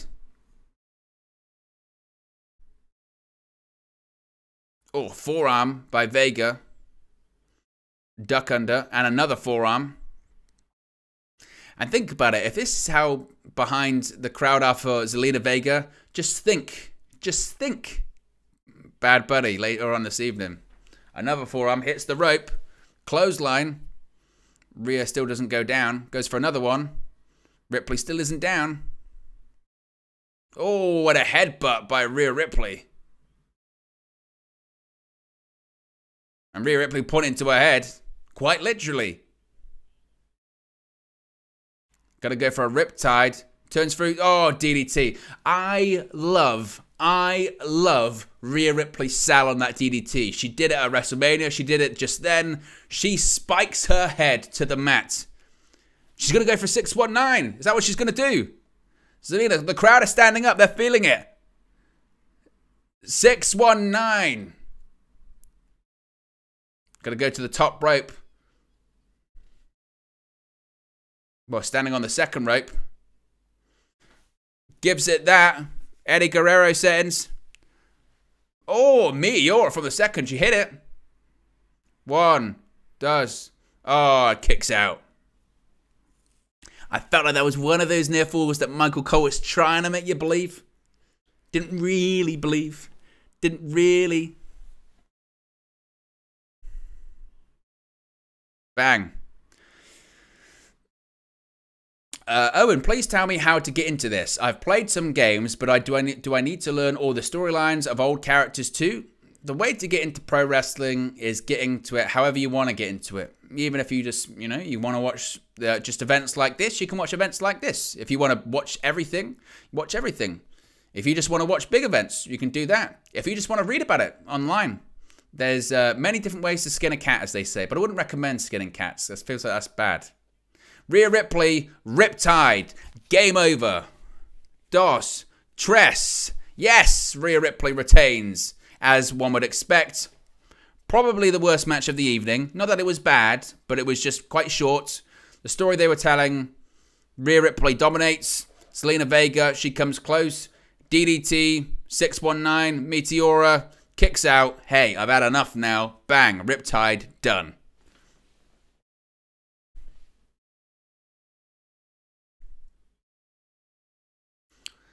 But again, predictable, and we all knew that Rhea Ripley was going to win. But she kicked Vega in the head. Riptide, plants her with a Riptide as well. Bang. But that was okay. That was okay.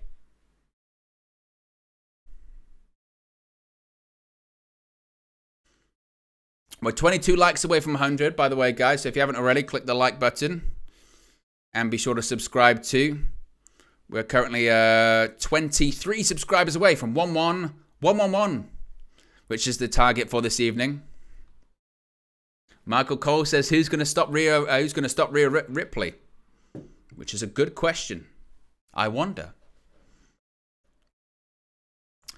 Neo says, "Do we even need to see that super title exchange segment between Rhea Ripley and Bianca Belair on Raw?" I hope not, as I mentioned. That's not for me. I think it's stupid.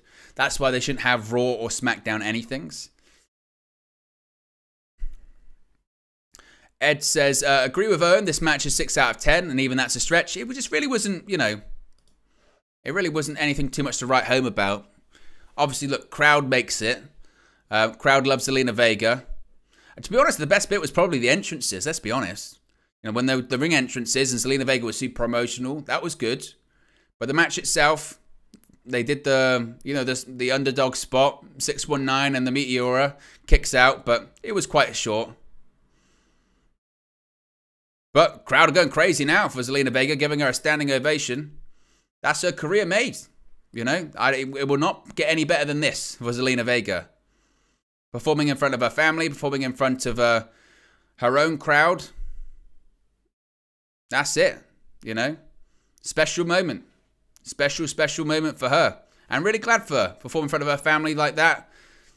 As one of the comments mentioned earlier, I'm sure her father's looking down on her proud. Tremendous for her, Zelina Vega.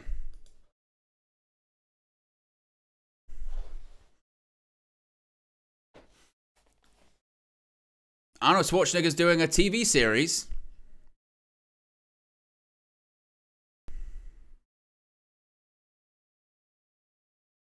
So they're doing an advert here for Arnold Schwarzenegger's TV show. Arnold Schwarzenegger's doing a TV show for Netflix.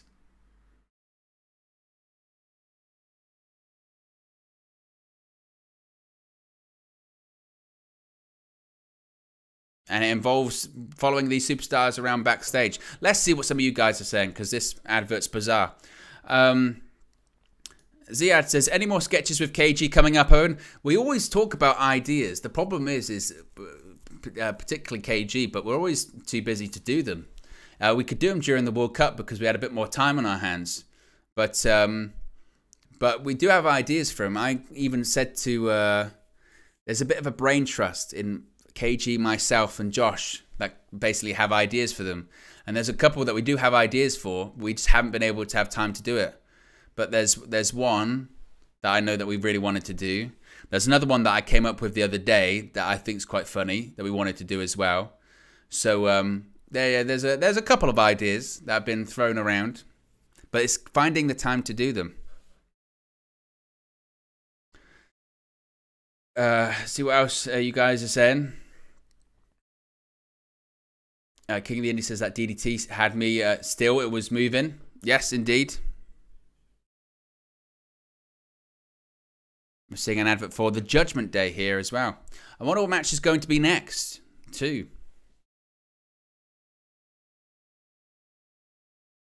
King Indy says that guy from Trinidad is at every pay-per-view. This is the third straight pay-per-view I've seen him. Royal Rumble, WrestleMania, Backlash. Some people do that. They just follow it around for a passion. I think there was a guy on SmackDown last night that people said is at every show.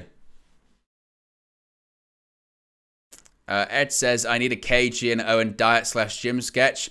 Well, it wasn't a sketch, but there were plans. I don't know if it's still going to happen, but there were plans to do like a fitness series, if you will, on KG's channel, where we would sort of say how well we were doing and how much weight we had lost and all that kind of stuff. But I don't know what's going on with that one at the moment. I think we're both not doing great when it comes to it. Also, as well, it's rare that KG's in the country for an extended period of time, because sometimes he's not.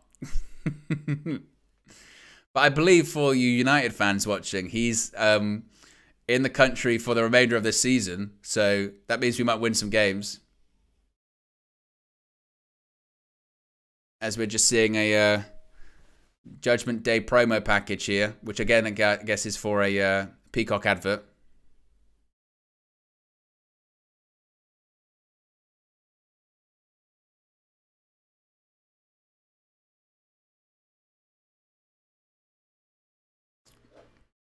Again, we've had, how many matches so far? 4? 4 matches so far. We've only got 3 left. And we've only been live, what, an hour and a half? An hour and a half into the show.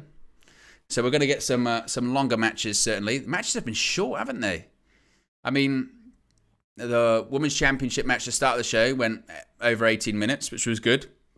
Best match of the night so far, easily. Then we had Seth Rollins defeat Omos in a match that went just over 10 minutes, which is pretty much Omos match length. It was kind of the same length. Actually, no, it was like 5 minutes, the WrestleMania match with Brock, wasn't it? But that was fine. Triple threat match was as to be expected, not expected rather. Okay, fine. The Rhea Ripley versus Zelina Vega match was probably, as I mentioned, the weakest match of the night. But we've got 3 big matches coming up. We've got 6-man tag, we've got the San Juan Street fight, and we've got Rhodes versus Brock.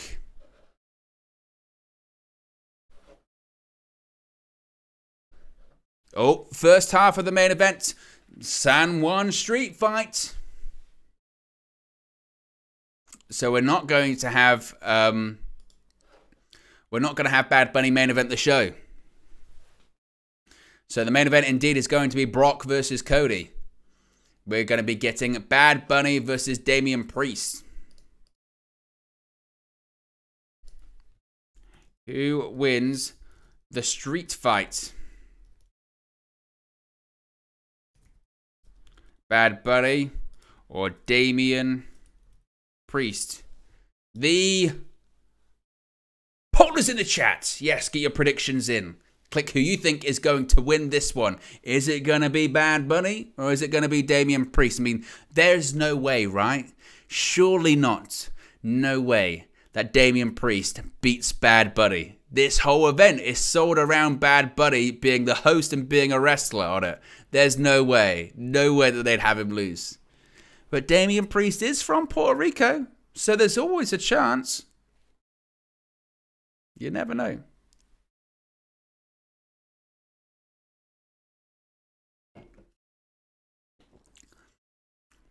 I mean, I thought that we were going to get Rey and Dominik Mysterio ringside for the SmackDown Women's title match. Maybe we're going to get that for this one. Maybe we're going to have Rey and Dominik ringside for this. But it's a street fight, so I'm not sure.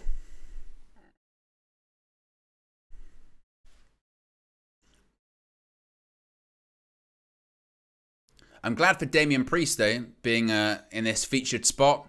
As I mentioned, there had been a lot of talk about this possibly being the main event of the show, which I think the fact that it isn't speaks volumes for what the main event is going to be. Clearly, they have plans for a big angle, I think, in the main event. Because for all intents and purposes, it would make a ton of sense for this to be the main event. Bad Bunny is one of the biggest stars on the planet. You've got this event, which, to be honest, it would have sold out without Bad Bunny there, but certainly it helps. But, you know, Bad Bunny's probably going to win. You send the crowd home happy, great moment. My feeling is they've got something very, very big planned for tonight's main event. And it's kind of a situation where they're thinking, look, ideally we would have Bad Bunny and Damian Priest main event, but the storyline dictates we've got something to do. We got business to do in the main event. But this is going to be fun to watch, no doubt about it. Andrew Pollard says, no way two people with Puerto Rican heritage will lose at this Puerto Rican hosted show. Well, it's going to happen. Zelina Vega lost and Damian Priest is going to lose too. Ed says, Bunny F the world, but I'm sure both he and Priest are going to come out of this looking even bigger stars. Damian Priest, I think, certainly will. I mean, this is probably what? This is probably Damian Priest's biggest match of his career. I mean, the previous biggest match was the match he had at WrestleMania 37 teaming with Bad Bunny. But this is far bigger. I mean, this is a singles match. Spotlight is firmly on him as well as Bad Bunny. He's got to guide Bad Bunny through this match by himself in front of a crowd that is going to be just loving every second of it. So this is going to be something else.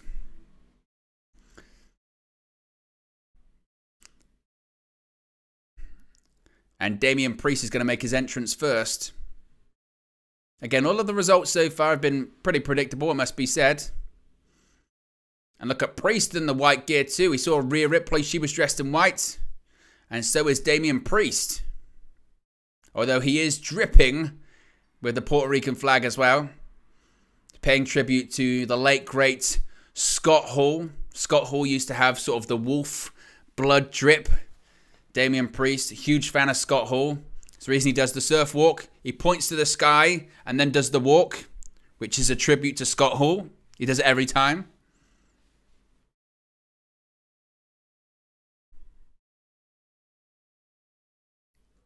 The jacket that he's wearing is the same jacket he wore when he teamed with Damian Priest at WrestleMania 37.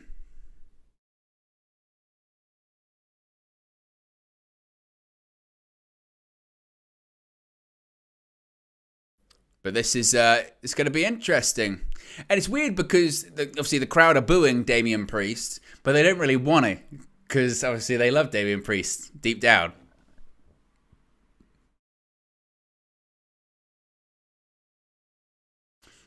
They said faction on television, which is a rare. Vince McMahon hates the term faction.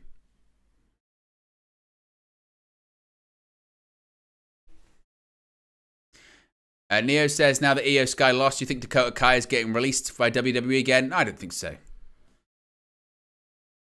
I know Vince didn't approve the first time, but they're not. In terms of talent, whilst they're not signing people at the moment, I don't think they'll be letting them go either until the merger's complete.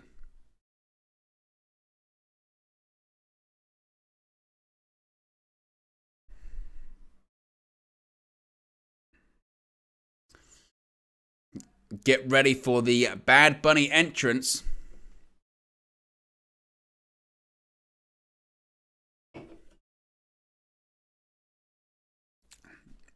Man, listen to the reaction. Oh my goodness me. Now Bad Bunny's making his way out. Man, listen to that place go crazy. They're singing his song as well. Oh my God, I've never seen anything like it. Oh my goodness me. They are literally singing every single word. It's like Sandman at One Night Stand 2005 all over again. Oh my God. This crowd is going crazy.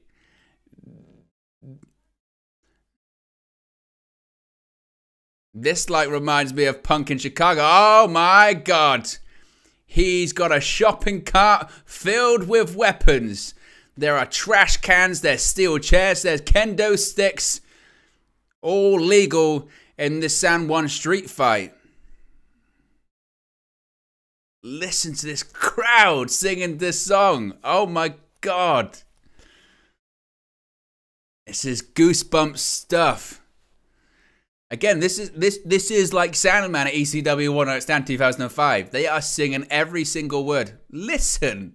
This guy's just, oh my God. Okay, he's just nodding his head. He's like, it's easy. What must Damian Priest be thinking? He's trying to keep the mean face going, but he's like,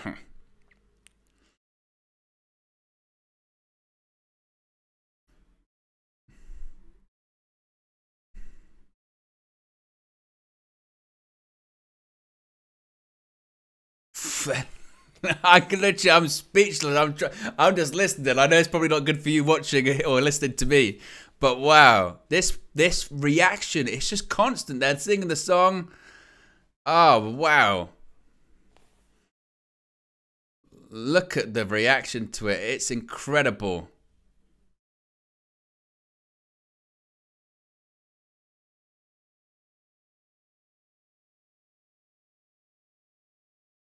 Look at this. And people, if you've never seen Bad Bunny wrestle before, obviously, look, he's a global megastar. He's a Grammy Award-winning artist. He's headlined Coachella. He's headlined the Met Gala last week. But he can work. And he puts the time into work. And the bell has rung. We are underway. San Juan Street Fight Backlash 2023. Saturday, May 6th there. Sunday, May 7th here.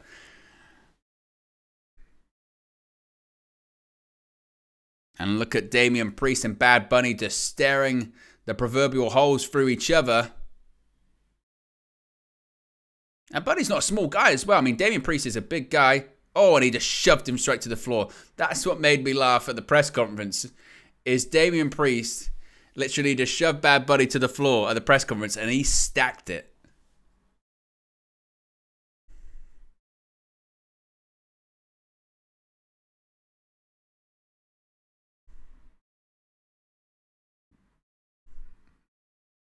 Oof. He went for a right hand and Bad Bunny covered up. Oh, Bad Bunny slaps Damian Priest in the face.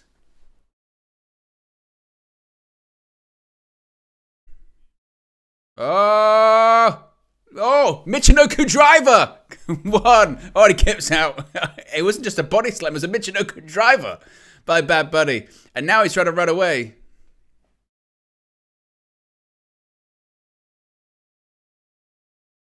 Now he's getting the kendo sticks. It must be said, Bad Bunny isn't the best athlete in the world. He's not as good as Logan Paul, ready for that. And look at Bad Bunny's dancing. Oh, he went for the kendo stick. Priest catches him. And a right hand to the gut.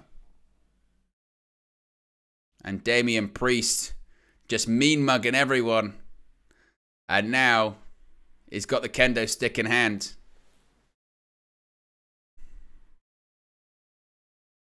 Oh, he broke it. He says, I don't need it. I don't want it. Oh, right hand. Oh, forearm by Damian Priest. Oh, body slam by Priest to Bad Bunny.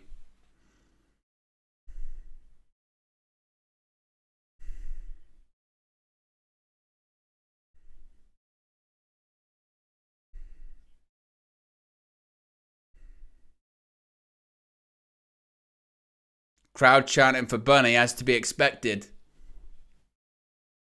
And Damian Priest gives it that.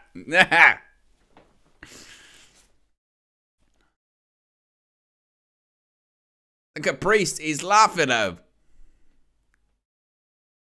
Right hand by Bad Bunny. Oh, now he's just working on the arm. Is Damian Priest.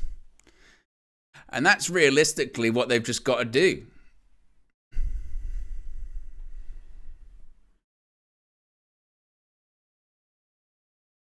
And we're 13 likes away. Oh, rake to the eyes. And now right hands. Oh. And a knee right to the gut by Damian Priest to Bad Bunny there. We're 13 likes away from 100. Oh, jawbreaker by Bad Bunny to Damian Priest.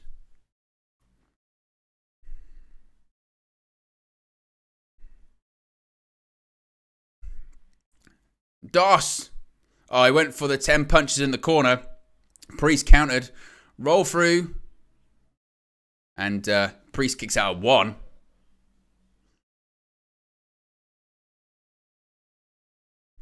Oh, bow clap. Oh.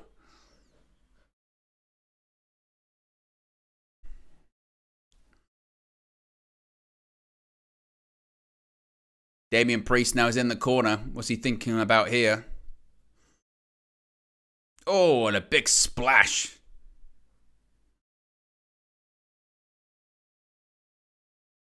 Priest go for this set out chokeslam. Beautiful.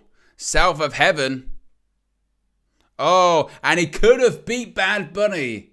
South of heaven. He had Bad Bunny beat and he pulled his shoulders up. He said, nope, nope, nope. I don't want this to end just yet. Look at this. South of heaven. Beautiful sit out chokeslam.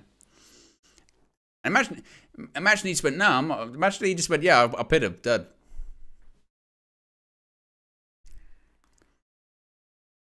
But this is how you protect the WWE superstar losing. He had him beat on several occasions, but it wasn't the right time.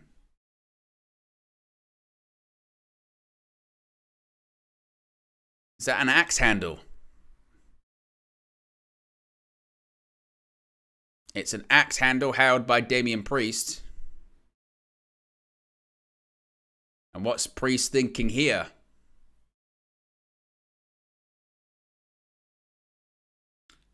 Did Corey Graves just quote Looney Tunes? Be very, very quiet. It was either Looney Tunes or Roy Hodgson. Oh, he doesn't want the axe handle. Oh, he's going to go for a dive. This dive makes me nervous every time. Oh, Bad Bunny throws the chair. Damian Priest has this dive where he sort of balances on the second rope and flips over, but he never lands it properly. But Bad Bunny just threw a chair at him. Bad Bunny, another kendo stick. Oof. And Priest is like, no. No, I'm not doing it. Priest, oof. Gets his leg up. Priest is going, what's Bad Bunny thinking here? Is he thinking Tornado DDT? Tornado DDT plants Damian Priest. Hits the rope. Oh, Priest goes over the top rope.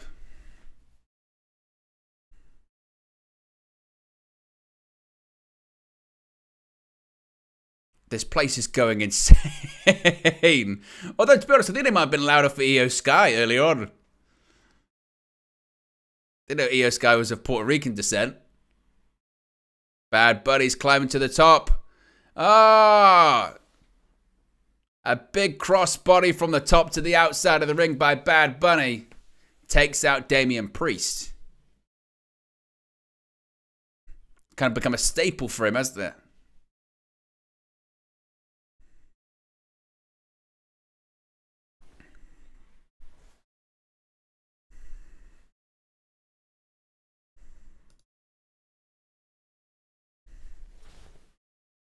And listen to the atmosphere inside the Coliseo de Puerto Rico. Trash can lids. Oh, he hit him straight in the face. Oh. You don't see trash can lids anymore in wrestling, do you? They were such a staple. During the hardcore matches of the Attitude Era, you used to see them all the time. Not so much anymore. Once again, he's got a kendo stick in hand. Back in the ring. Oof. Kendo stick shot. Oof. To the back of the arms. Oh, Damian Priest had enough. Takes it away from him. Now Bad Bunny might be in a bit of trouble. Damian Priest just screaming shit. Oh, he dropped it. When is Damian Priest going to hit him with a weapon? Oh, a bell clap of his own by Bad Bunny.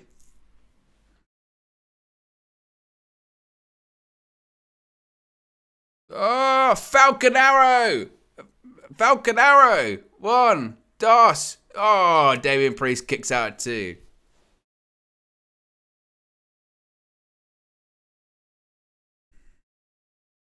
Damian Priest, I think, has got a bit of a bloody lip.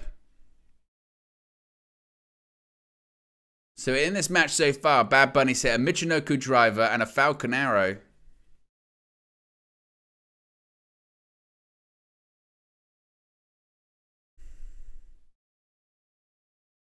$17,944 inside that arena this evening, watching Bad Bunny face off against Damian Priest.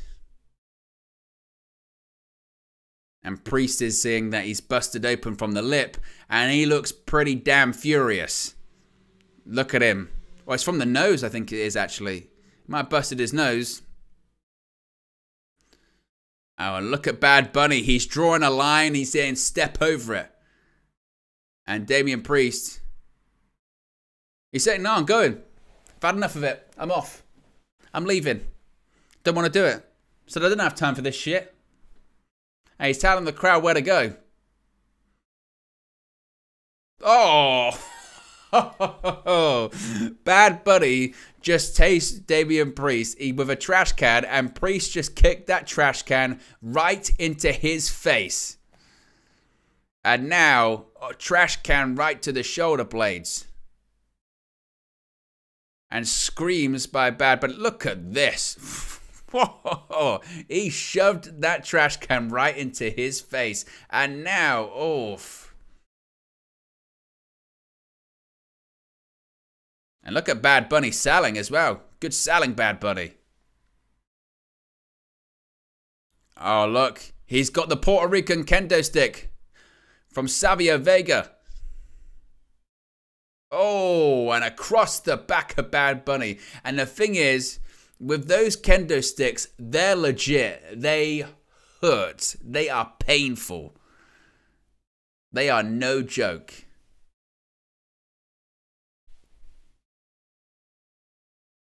Because you can't fake them. You know, certain things you can fake, obviously, in wrestling.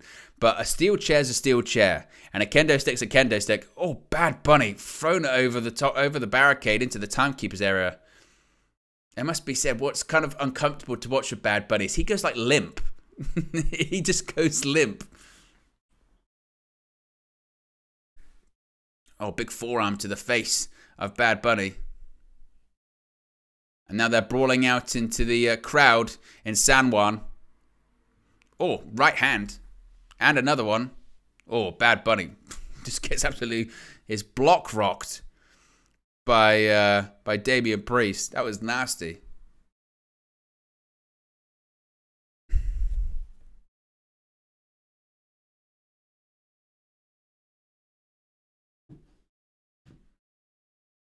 Now they're over in the sort of tech area. And Priest is putting Bad Bunny on a road case, it looks like. Something crazy is going to happen here. What's going to happen?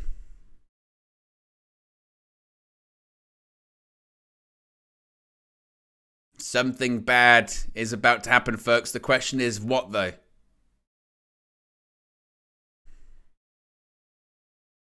Oof, right hand by Bad Bunny. And there's another one. Another one. Oof, punch to the throat. Oh no. What's he gonna do? Broken arrow through 2 tables. Oh my god, I think he just killed the bunny. The bunny might be dead. Damian Priest just hit a broken arrow off two road cases through 2 tables. That was nasty. Holy shit chants from the crowd, as one would expect. Look. Oh, it sounds just horrible as well. Look at this. Oh, to be fair, they absolutely nailed it. But Bad Bunny just took a hell of a bump. Well, Adam Pearce is out. Bear in mind, underneath the tables, there's concrete. as concrete. Adam Pearce is there. Sean Daivari is out there as well. Is Daivari going to take bumps? Damian Priest says he's not done because I'm not done. Damian Priest is telling Adam Pearce, I don't care. He's not done. What's he doing now? Priest is carrying him back to the ring on his shoulders. He's just hauling Bad Bunny back to the ring. And Buddy is lifeless. He's limp. He's loose. I don't think he has a clue where he's at right now. Oh, and just a kick to the chest by Priest.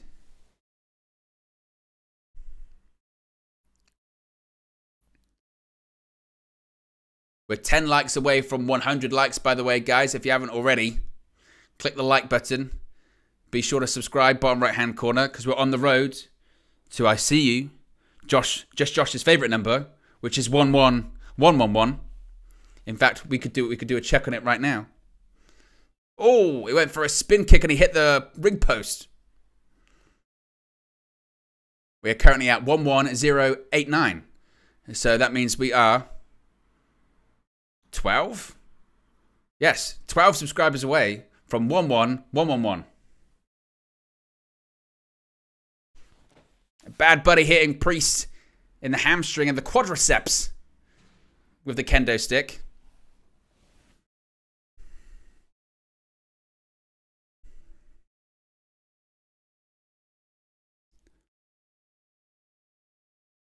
Charges him in the corner, gets his foot up though. What's he going for here?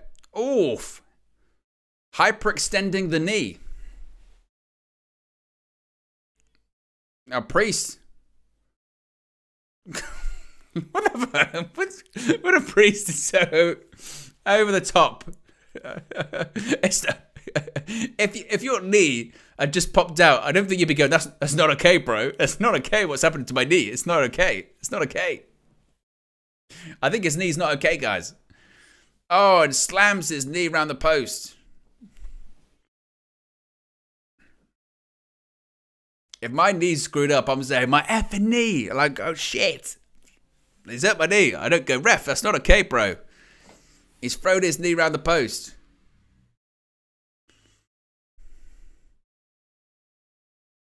What's he thinking now? Oh, he's got the chain. Steel chain. Out of the shopping cart. Obviously, this is what started the problem at WrestleMania. Damian Priest. Wait, man. Dude. Wait. Don't rip my knee out.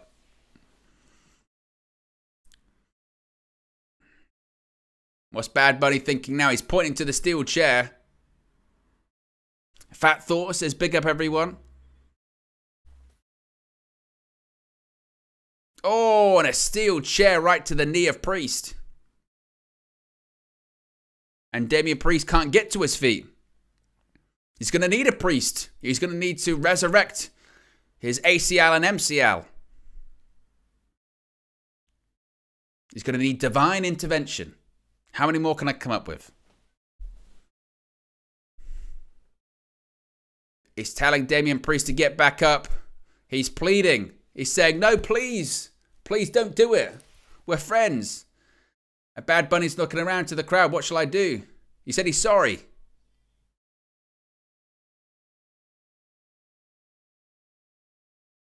And Bad Bunny's saying, oh, no. You should have let you. Oh, he kicked him in the face. Stupid Bunny. And Priest is back on one leg. He's hopping around the ring. Now the question is, can a one-legged man beat someone in an ass-kicking contest? Oh, a low blow. A punch to the balls by Bad Bunny. Oh, there he is. Here comes Dominik Mysterio and Finn Balor. The Judgment Day attacks. Priest is down holding his leg. And out comes Dominik Mysterio and Finn Balor. The Judgment Day, all wearing white.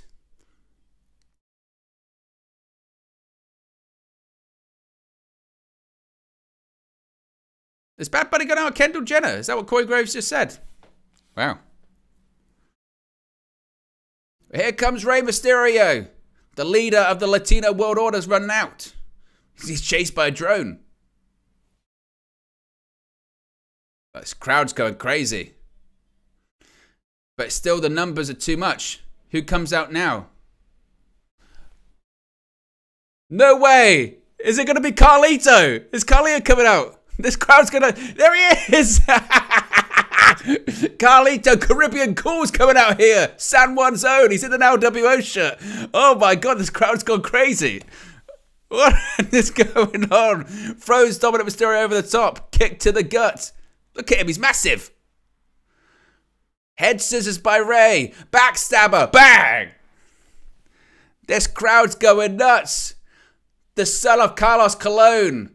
One of the most famous Puerto Rican wrestlers ever. He's got the apple. He's got the apple. A Puerto Rican apple. Is he going to spit it in the face? Oh. Dominik Mysterio. It's Dom.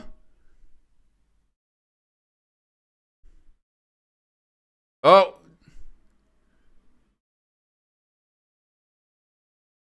$619. He's going to spit in the face. Oh, spit in the face. Mate, Carlito's jacked. He's massive.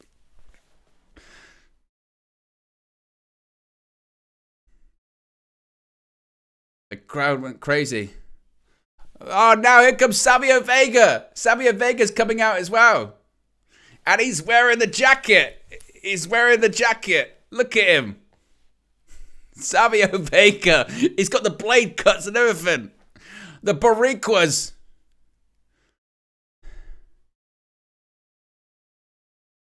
This crowd's going crazy. This has just descended into chaos. We've got Carlito. We've got Savio Vega. Is he going to be coming out? Who else? They're sort of staring down Finn Balor and Dominik Mysterio. I don't know what the plan is. Is it meant to be someone else coming out?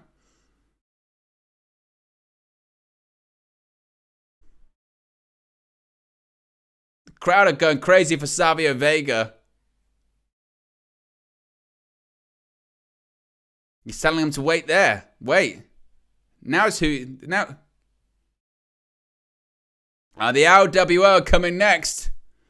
The entirety of the LWO. Joaquin Wild, Santos Escobar, Cruz del Toro. The Judgment Day got nowhere to go. Carlito's involved too. My God. This is crazy. We're 6 likes. Oh, Finn Balor. He's come face to face with Savio. Taking the shades off.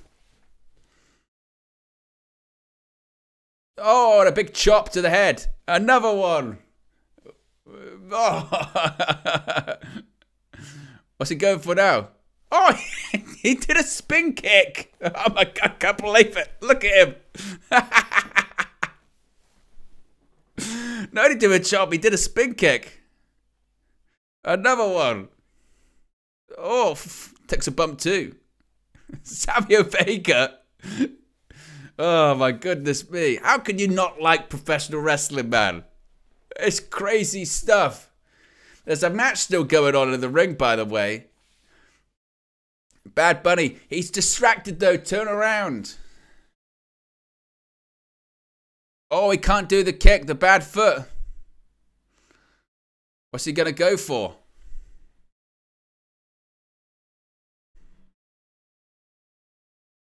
Figure 4. Figure 4 leg lock on Damian Priest. Is he going to tap? Is he going to tap? Ric Flair's had a million matches in Puerto Rico. Is he going to tap? Is he going to tap? Is he going to tap? 2. Oh, he kicked out. I don't know where they just had literally like a 5-minute segment in the match. that involved Zelina Vega coming out, Carlito coming out, the Latino World Order coming out. Oh, Damian Priest grabs the throat of Bad Bunny.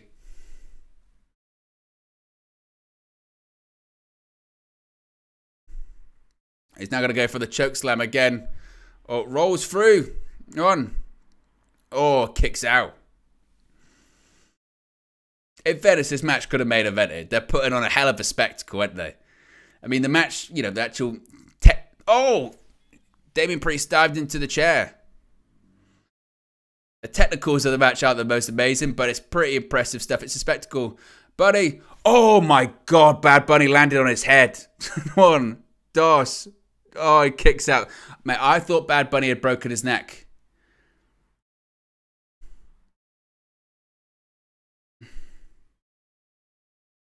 Bad Bunny went for a sliced bread number 2 and nearly broke his neck. My God. Bad Bunny's got a steel chair.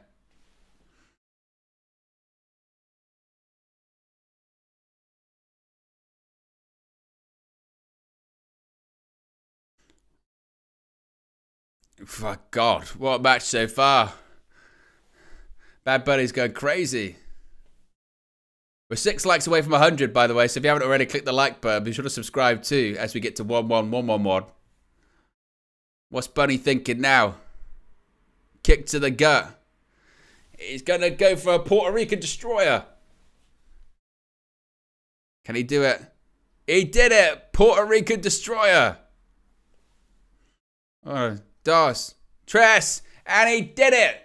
He won. Of course he was going to win. But I tell you what, you have to give him a round of applause.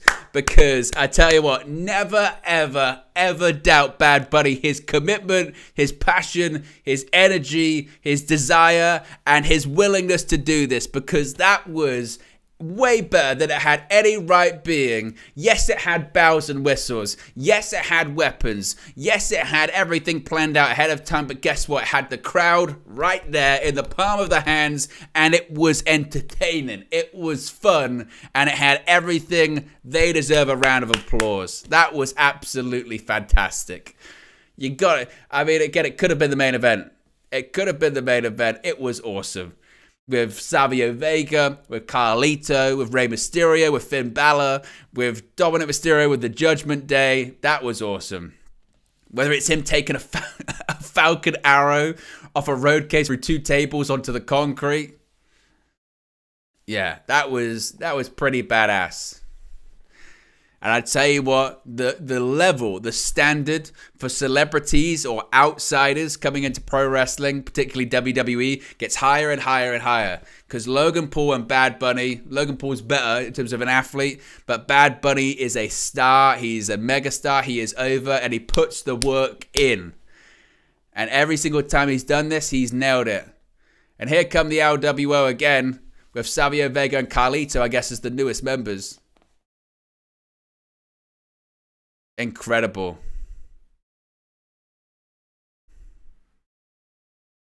Incredible. Wow.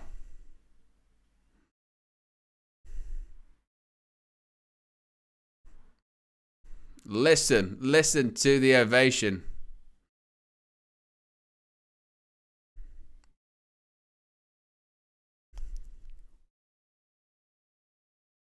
Sporting the Puerto Rican flag. Everyone in attendance going crazy. Now you're probably going to have the 6-man next. And again, try following that. And there you go. The LWO get Bad Bunny up on the shoulder.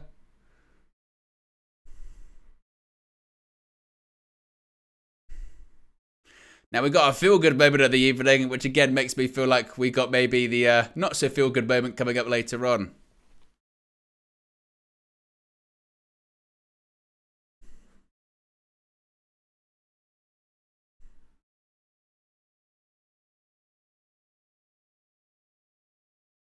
There's a crowd. There's signs in the crowd said "Buddies can fly." See, just that match alone just proves why it was, and the reaction just proved it was worth booking this show in Puerto Rico.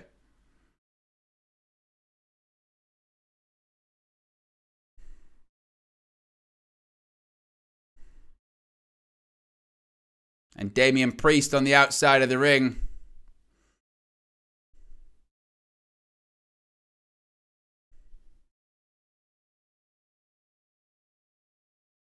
What a night. What a show for Puerto Rico.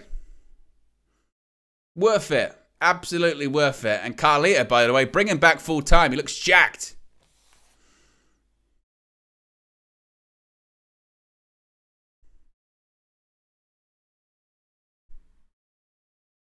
Listen to the ovation. Listen to the people singing.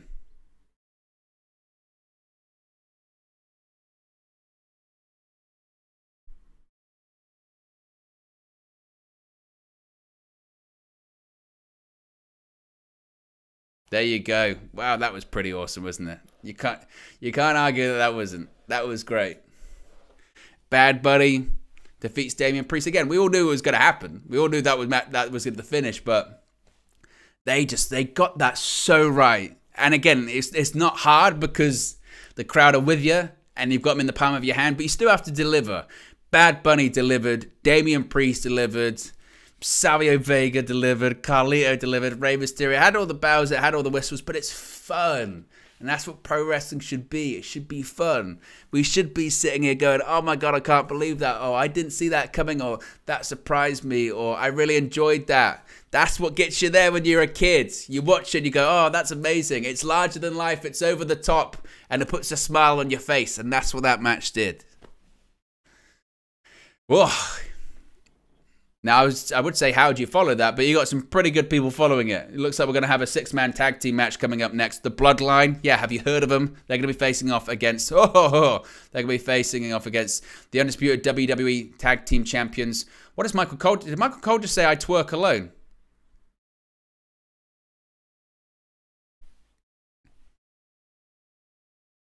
Look at Corey Graves. He's trying to keep it together.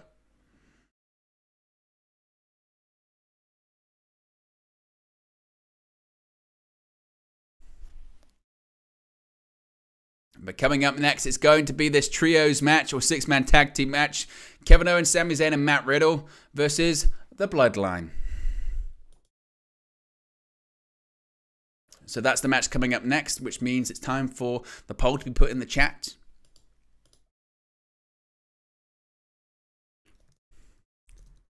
Who leaves victorious?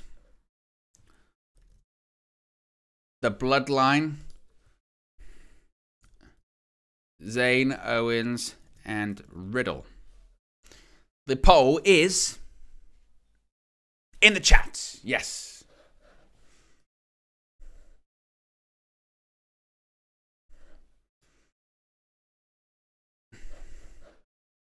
Again, the question now is going to be, we know the main event is Brock versus Cody. What kind of main event are we getting? We've already had the feel-good moment. So, is Cody Rhodes going to get another story that isn't finished? Possibly. I still can't believe Michael Cole said twerking.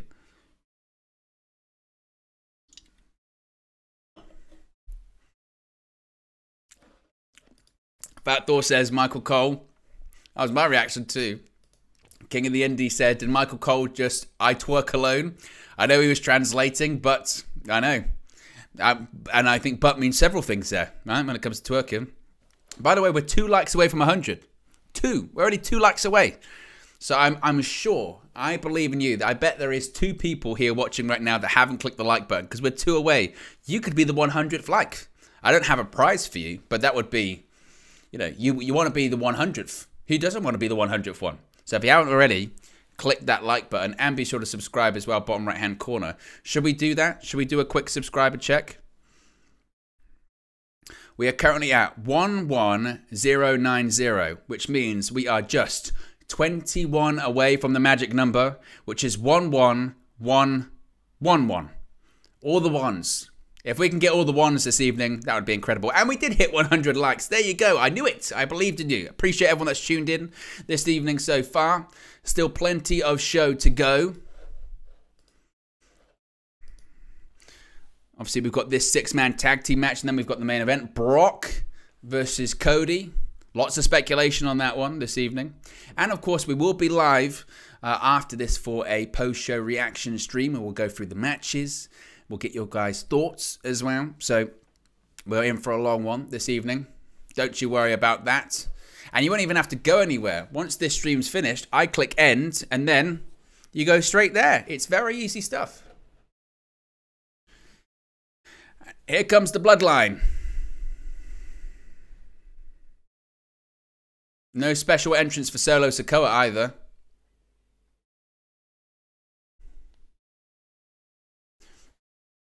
My question for you is, though, guys, what match was better?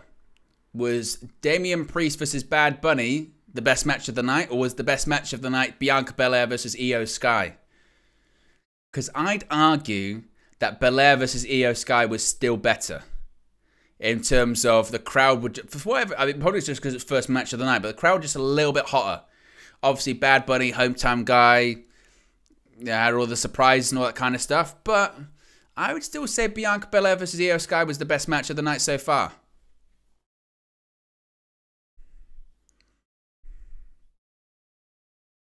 I suppose the other question is, what happens if the Usos lose this evening?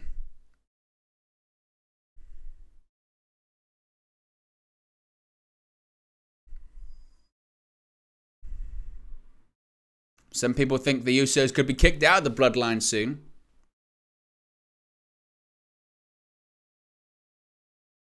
What is sitting behind Michael Cole and Corey Graves? Is that a Bigfoot? The sign says, "I do exist." Hashtag feed your wild side. It's a Bigfoot. What was sitting behind him?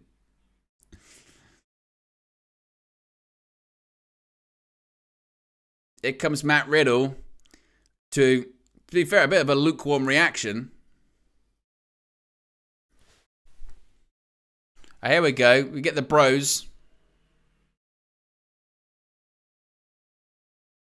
What on earth is Riddle wearing, man? Look at him. He's ditched the fight shorts. He wears trunks now. And here comes KO. Big pop.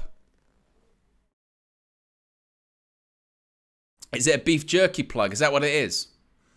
It was a clever brand integration.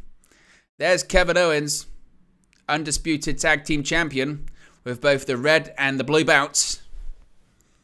Sami Zayn's next.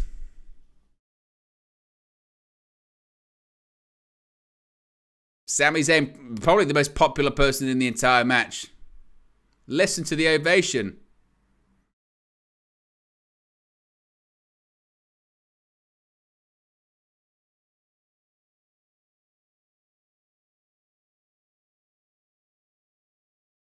But having both of those title bouts looks quite cumbersome, doesn't it?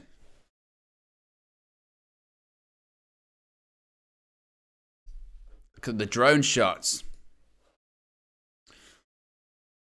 Harry says he needs to bring back the shorts. It just doesn't look right. King of the Indies says, tough question. Io's match just edges it due to better overall ability between the competitors. But Puerto Rico's an odd option of Io. Yes. Fat Thor says, Owen, do you think the Bloodline story has gone stale in recent times? Without the comedic angle of the honorary Uce and without Roman cutting his killer promos as often, hasn't it gone pretty bland? I do agree. I think the right time to put the button on that was WrestleMania.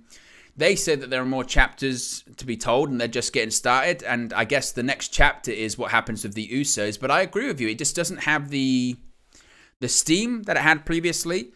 I think part of the problem is this bit at the moment is still the same as pre-WrestleMania, really. It's the Bloodline versus Zayn and Owens with the inclusion of Matt Riddle. I think what can help freshen it up is new opponents for Roman Reigns. I think the Bloodline versus the OC is an interesting thing to pivot to. I think Roman Reigns versus Bobby Lashley is an interesting thing to pivot to. But it won't have the momentum that it had prior to WrestleMania. The match with Sami Zayn in Montreal, that was a moment they could have done something. They didn't. Obviously, WrestleMania, it made sense for them to do something with Cody. They didn't. Nothing's going to have that opportunity again for a while. So that's why people are saying, well, he's not going to drop the championship for a long time now because there's not the opportunity to do it, the right opportunity to do it. And who?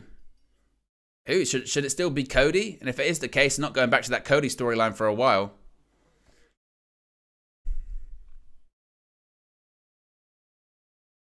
Solo Sikoa looks hesitant, to say the least.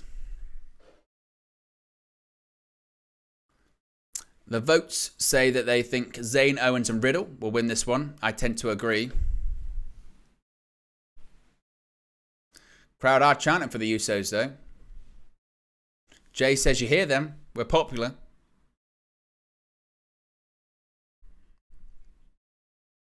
Collar and elbow tie-up starts this one.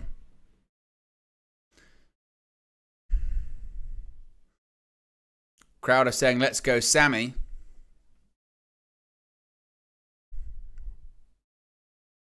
Goes into the ropes. Oof. That was rough, wasn't it? Point to the sky as they always do.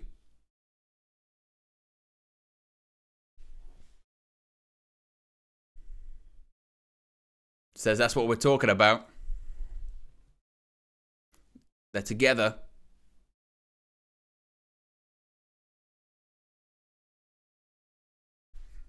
Crowd like the Usos, don't they? Certainly.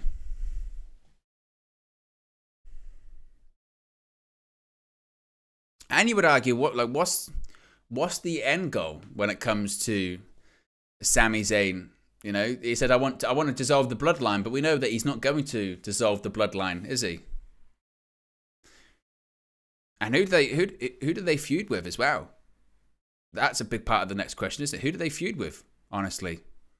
You know, there have been rumours of possibly them feuding with the Judgment Day. Does it end with Zayn and Owens turning on each other eventually? Because one of them always does. That's part of it too.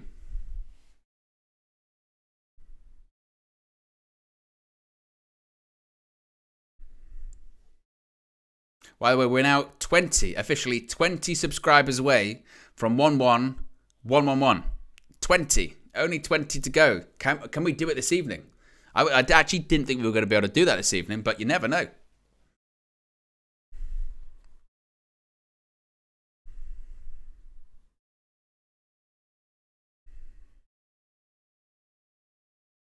Zayn's pointing at Kevin Owens saying, do you want to come in?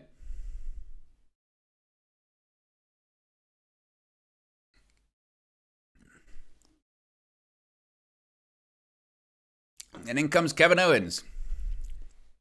Kick to the gut. Now just teeing off on Jimmy Uso. And stomps to the gut. And then just told Solo Sikoa to suck it.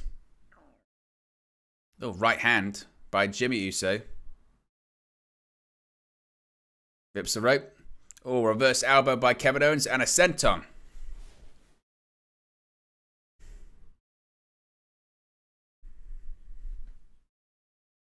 And then comes Matt Riddle. And forearm. And another one.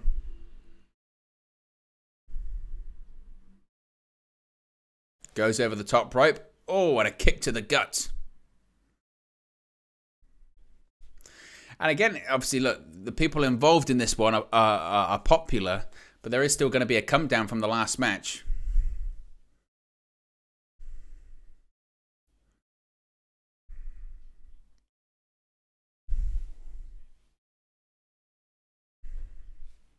Oof. Zayn goes up to the middle rope. Oof. And a big elbow to the head of Jimmy Uso as he goes down.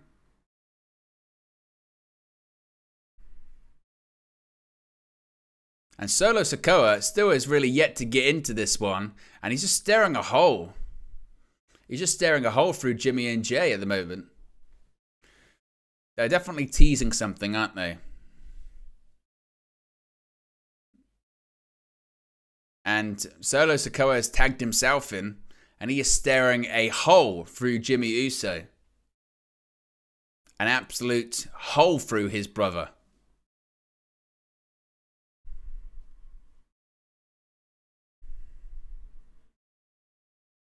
Now Solo's in there with Sami Zayn.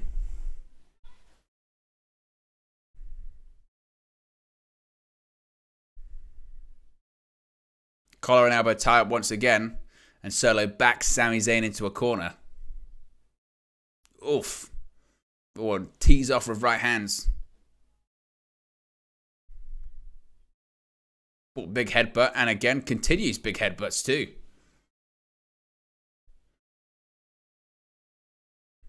And Solo's goes all fired up. Look at him.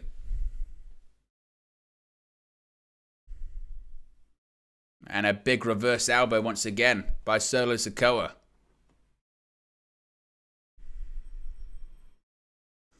Some people have predicted that maybe we could get Solo Sikoa versus Seth Freakin Rollins for the WWE World Heavyweight Championship. And maybe that's why...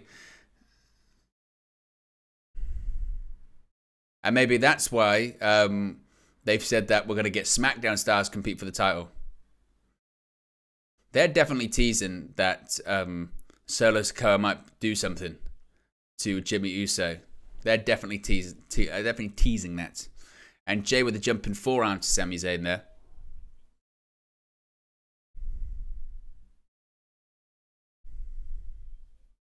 The crowd chanting, "We want Roman."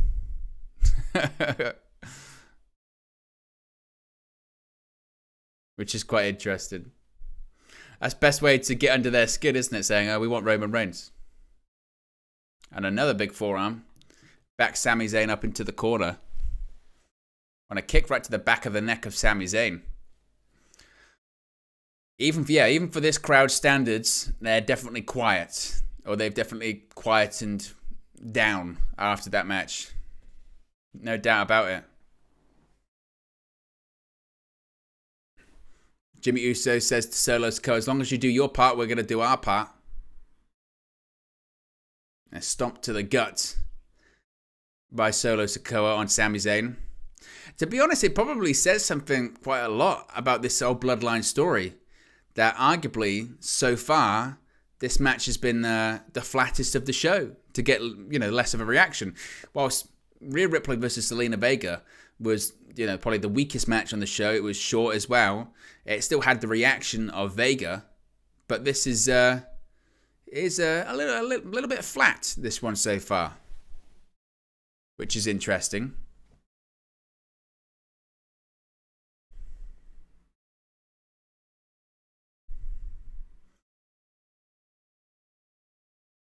Solo and Jimmy split the legs of Sami Zayn there. And Zayn kicks out at 2.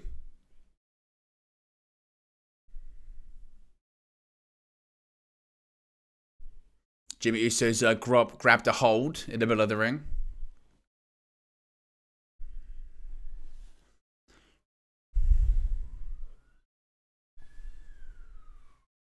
Oof. And Jimmy Uso just slammed Sami Zayn down into the canvas. That was nasty.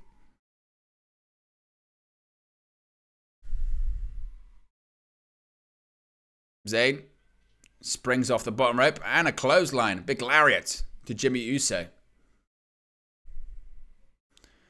KO wants the tag. Does need a bit of energy, this one, doesn't it? Needs a bit of something. Jimmy Uso comes in. And Sami Zayn just sends Jey Uso through the middle rope. Oh.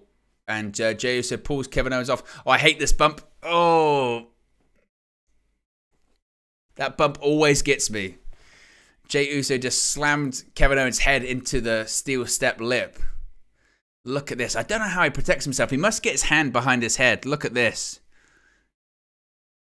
Yeah, he does. He gets thrown back and his hands get there. So they protect his head, but it's just one of the most horrible looking spots. Oh, every time he does it, I cringe. Because there's going to be one day that he doesn't get his hands behind his head.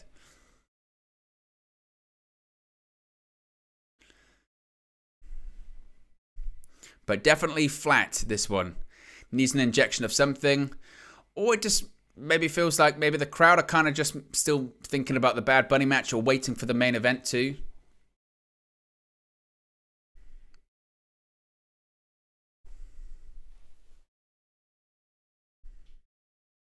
Oh, Samoan drop by Jey Uso. Shoulders are up. Look at Jey Uso trying to intimidate the referee.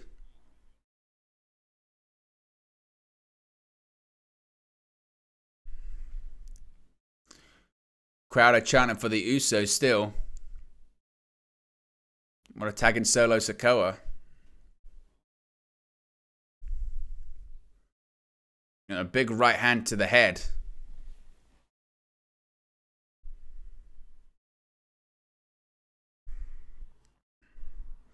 And another big headbutt.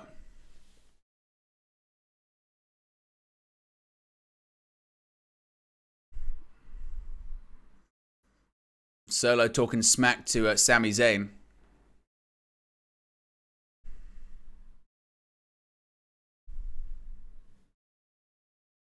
Oh, for the right hand by Zayn. And another one. Now kicks to the head. Goes for a DDT, hits it.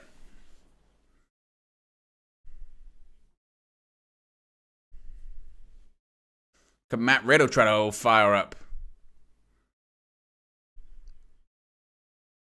Solo gets the tag, in comes Jimmy Uso. And now Matt Riddle. Kick to the chest.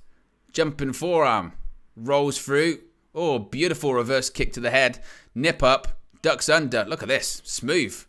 Ripcord knee. Beautiful. Forearm in the corner. Look at this. Is a hot tag and a out. Another. Oh. Matt Riddle. Nice. Throw by the original bro. And another one. T-bone suplex. Shades of Taz. Floating bro. And another floating bro. Oh. Look at that. That's a hot tag and a half by Matt Riddle. Jumps over. Kick. Oh, kick to the chest and head of Solo. Springboard. Corkscrew plancher to the outside. That's a heck of a hot tag by Matt Riddle, that.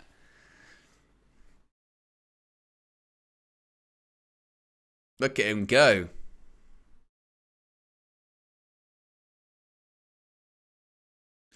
Riddle, oh, he went for a buckshot lariat straight into a super kick, and Matt Riddle kicks out. Look at this. Just ate that super kick from Jimmy Uso.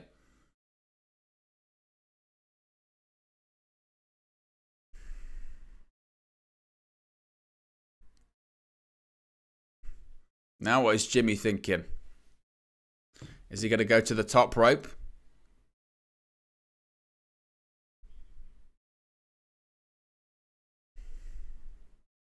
Oh, meets him on the top and a throw off the top. I mean, I say the crowd's down for a Puerto Rican crowd, which is still incredibly loud.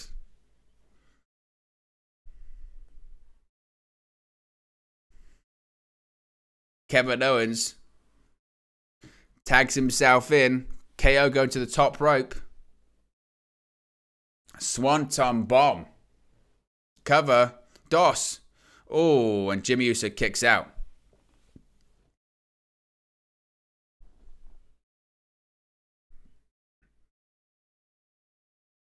Just Swanton bomb.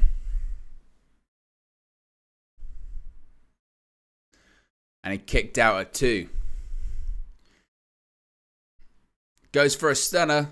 Pushed away. Goes for another super kick. Hits a super kick of his own. Throws him into the rope. Pop-up powerbomb. Hits it. Jey Uso, though, he's the legal man. Oh, Jimmy super kicked his brother. Oh, and a super kick by Kevin Owens. Super kick to Solo. Jey Uso. Pop-up powerbomb. Sits out as well. DOS. Oh, Jey Uso kicks out.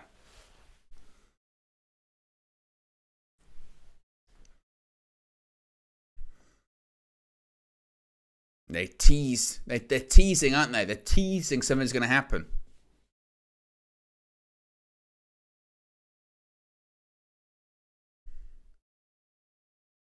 As King of the Indies says, 72 people watching. Don't forget the post show. It's always a good way to wrap up the night. Indeed it is.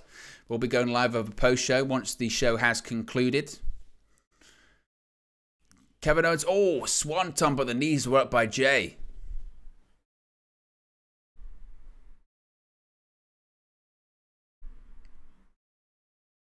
Look at this. Went for that swanton, but the knees were up. Ouch. That was nasty.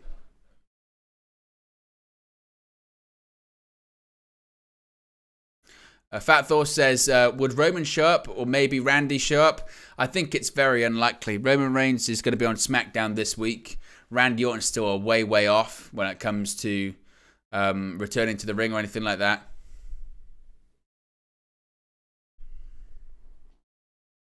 A right hand by Jey Uso. Owens and Uso trading blows right now. Oh, he went for the stunner.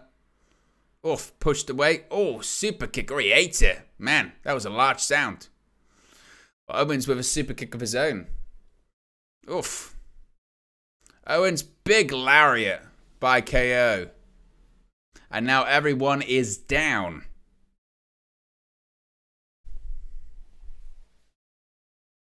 Look at that. Oof.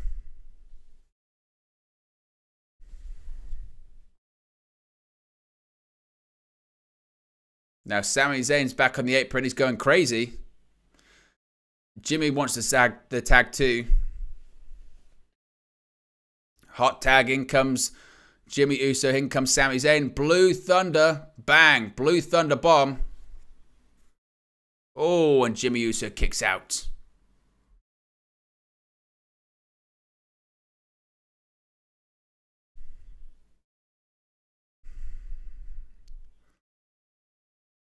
What's Zayn thinking now? Going to the top rope.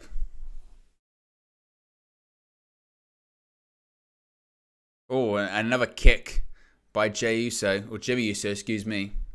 And a second.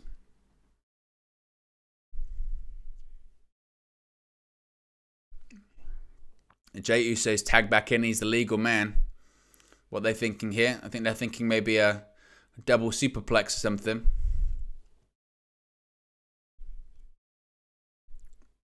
And Zayn still trying to tee off. Headbutt by Zayn.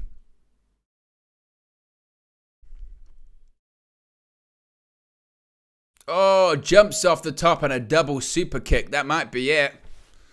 DOS. Oh, Zayn kicks out.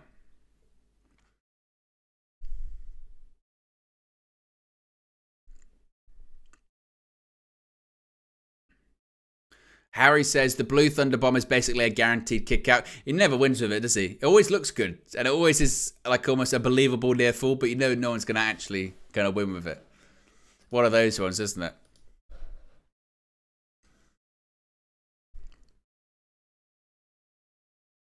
Jey Uso saying to Sami Zayn he's tired of him. He says, I'm tired of you. Jey says, I'm tired of you for breaking up my family and it's your fault. He's grabbed him by the beard. Oh, slap to the face. Another slap. Continues to say it's your fault. And throws his shirt at Sami Zayn's face. Riddle's on the outside just watching. Points to the sky.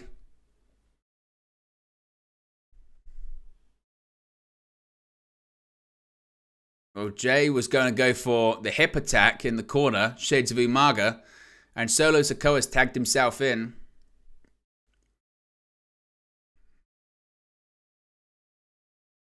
Oh, and Jey Uso's tagged himself back in, says no.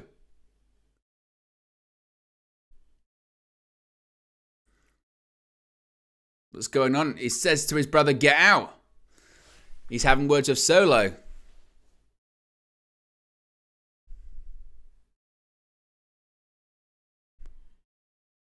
Oh, Helluva kick to Solo. Goes down. Jey ducks down. Exploder into the corner. The argument between the brothers may cost the bloodline. Here we go. Helluva kick hits him. Cover. One. Dos. Oh, and Solo breaks it up.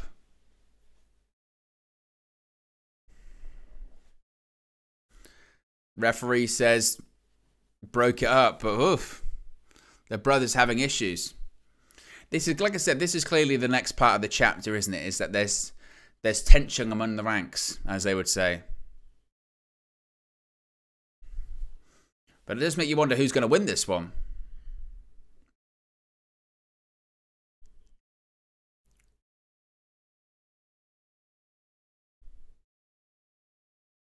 Sami's down, Jay's down, and Solo Sikoa's got a decision to make.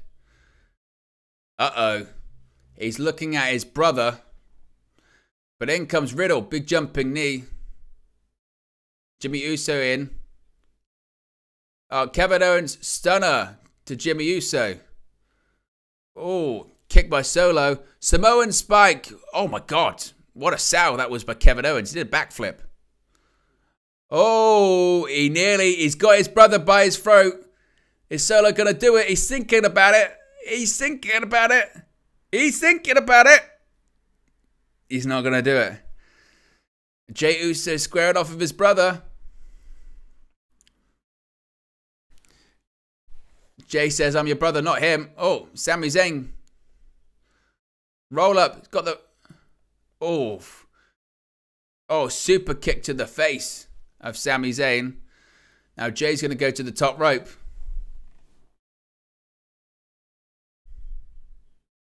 Goes for a splash. Gets the knees up.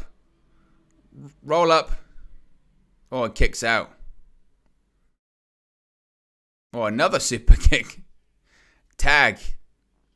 In comes Riddle. Right hands. Goes for a kick. Ducks. Another super kick. Oh, flash knee. And Solo comes, does the blind tag. Riddle has no idea. Broton. Bro Derek. Oh, Samoan spike. I think the Bloodline are going to win. One, dos, tres. And Solo Sikoa gets the victory for his team. Samoan spike on Matt Riddle. So Matt Riddle was basically in the match to eat the pin, essentially. But the Bloodline gets the win. It wasn't pretty, and there's tension building.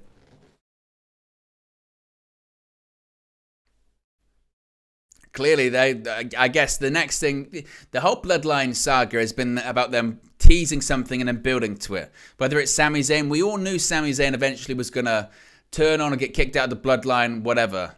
Clearly, what they're building to is Jey Uso and Solo Sikoa. And Solo Sikoa taking out the Usos. That's something they're going towards. And we will get there eventually.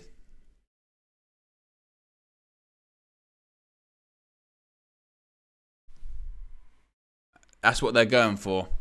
It's just a case of whether when we get it or not.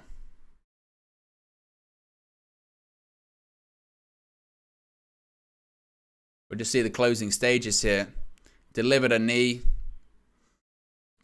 Jey Uso was tagged by Solo Sikoa. He hit the Samoan spike on Matt Riddle. Good match, certainly. As I mentioned, crowd for a Puerto Rico crowd, it must be said, were somewhat flat for it. But good match, no doubt about it. And they're pointing to the sky, but Solo Sikoa still looks uncertain, it must be said. Which means that it's time. Main event time is coming next. Cody Rhodes versus Brock Lesnar. And what is going to happen, certainly? Are we going to get... I don't know. My feeling is we're getting an angle. That's my feeling. I'll put a poll. Who leaves victorious? Cody Rhodes or Brock Lesnar?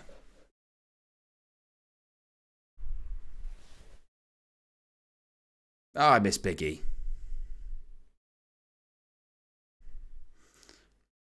And we're just seeing a advert for, I guess, something on A&E. WWE Most Wanted Treasures. I think I saw like one episode of this or something.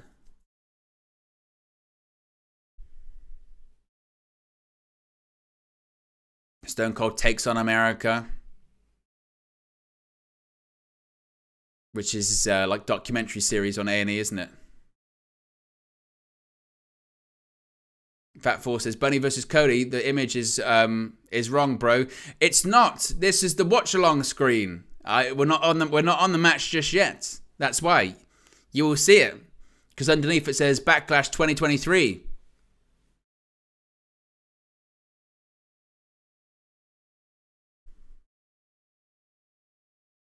We're just seeing a Gunther promo package at the moment.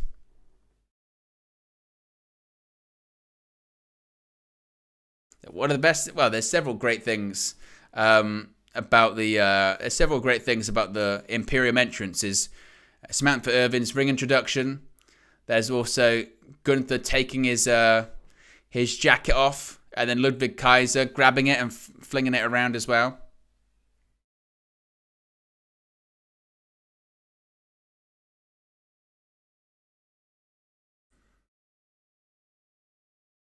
Gunther's going to break the record for the Intercontinental Championship. He should certainly.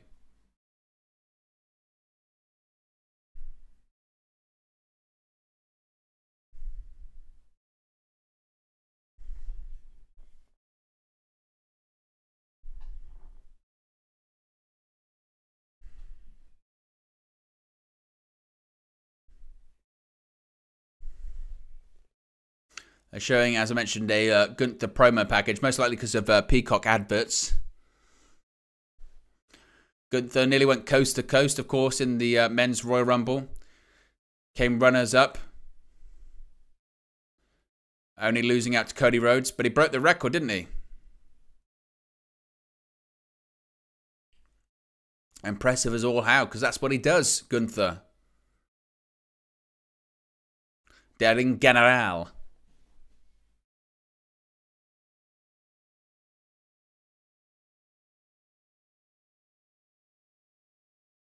And he looks fantastic, doesn't he? Shape of his life as well.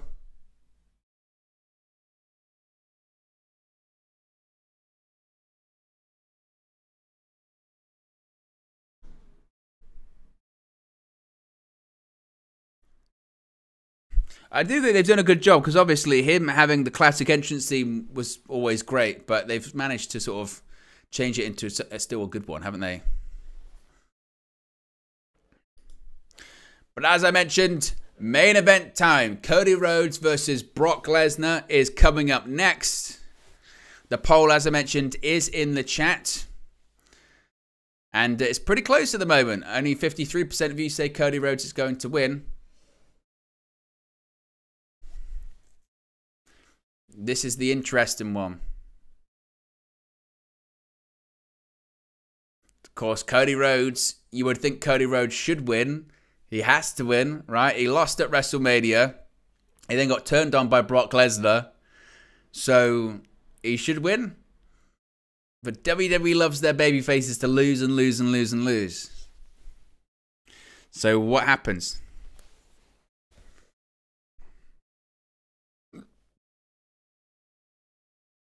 Will someone throw another chicken at Cody Rhodes? That's the question.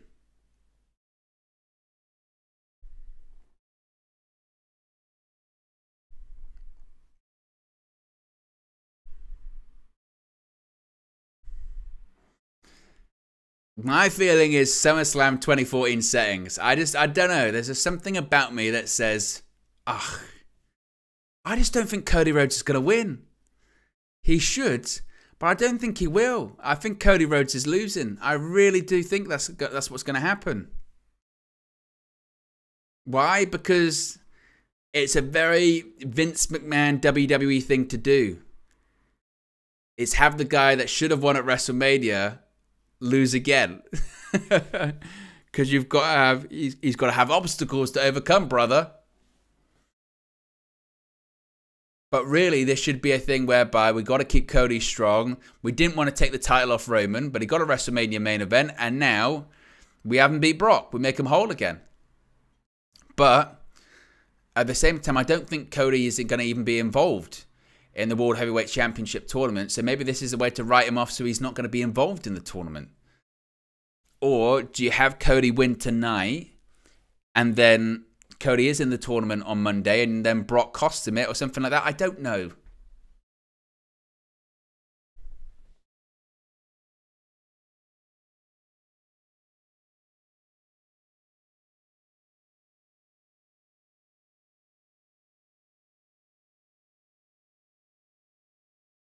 And bear in mind, by the way, as well, we still don't actually have a legitimate answer as to why Brock Lesnar turned on Cody Rhodes. They still haven't bothered to explain that part of the story. Like, have they said anything? Do we still have any reason as to why Brock attacked Cody? No, we don't.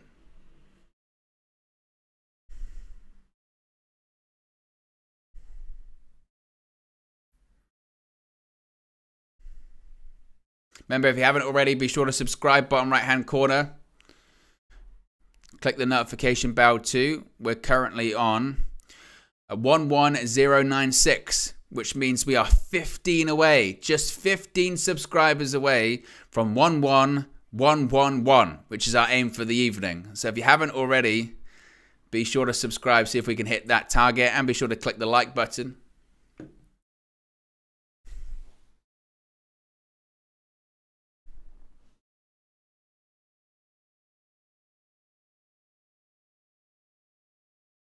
And here comes Cody.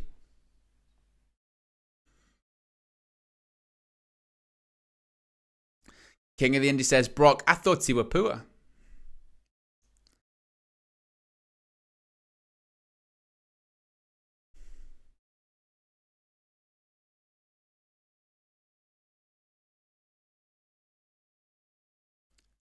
Bear in mind, it must be said, I would assume, and this is again something that you do if you've been watching wrestling long enough, I'm assuming that this show finishes at 4 a.m. British Summer Time, which is in 12 minutes time.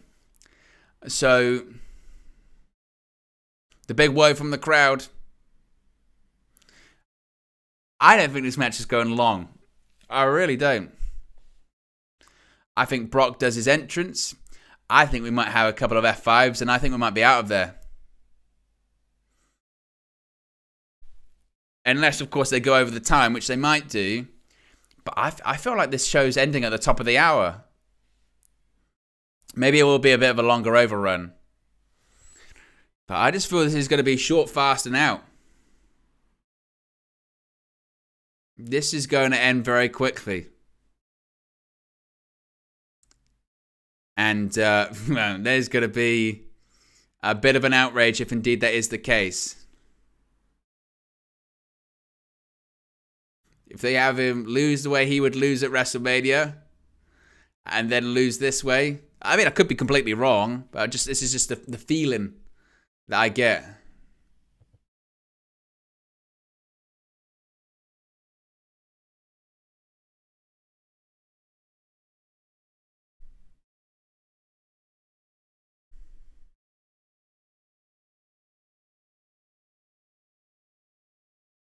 Cody Rhodes gives the weight belt to a kid at ringside. Good for him.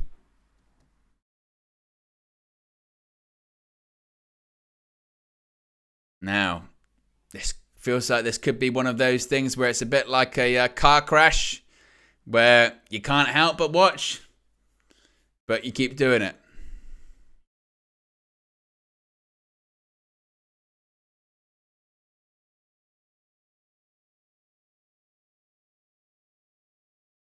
Cody Rhodes is inside the squared circle.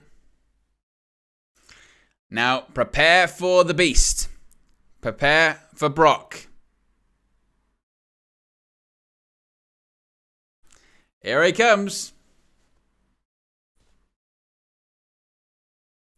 The Beast, the Conqueror, the former WWE, the former Universal Champion, King of the Ring winner, two-time Royal Rumble winner.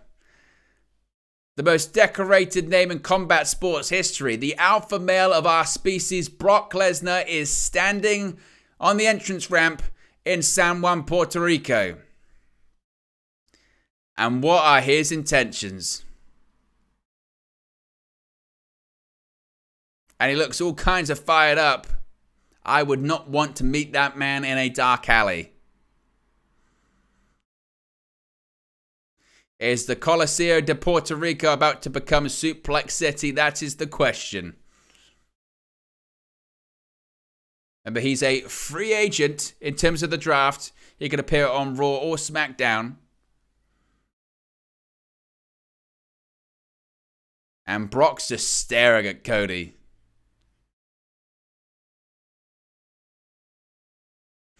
Let's be honest though, this is the thing, is believability, because, you know, Brock could eat Cody Rhodes alive. You know, I know Cody Rhodes was an amateur wrestler through high school, I think college as well. Brock Lesnar is a legitimate NCAA World Heavyweight Champion. He is a former UFC champion. He would have made it to the Minnesota Vikings team had he not had a motorcycle accident just a week before the combine that ripped his groin from his pelvis. Oh, hello. Cody Rhodes dives to the outside. Tope on Brock. The match hasn't even started just yet. And Cody Rhodes has launched himself into Brock Lesnar. Here we go. This one is underway.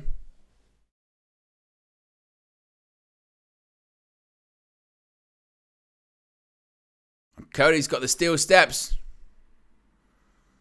Oh, steel steps into the head of Brock. And again. And for a third time.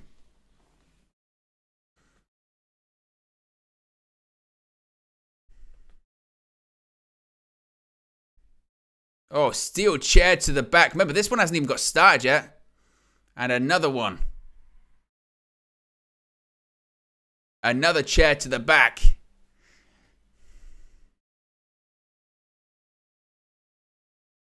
And Brock gets into the ring.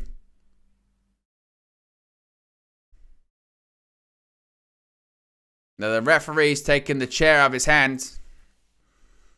And now the bell has rung. We are underway.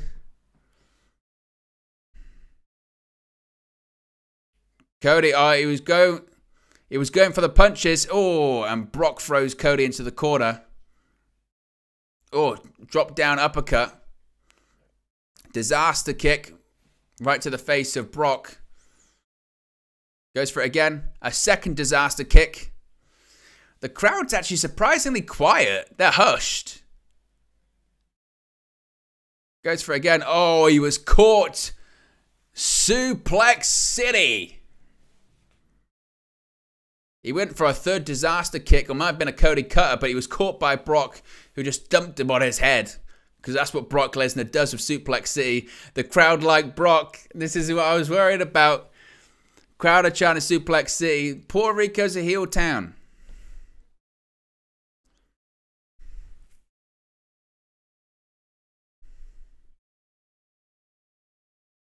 Cody hangs up Brock.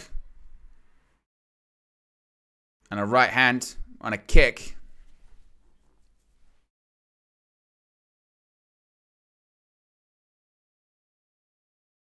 Oh, I went for a crossbody caught. Fall away slam. Fall away slam and he threw him. Fall away slam, that was nasty. Because again, that's kind of what Brock Lesnar does.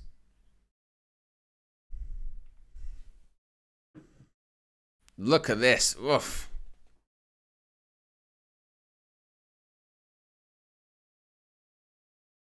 Crowd are chanting Suplex City.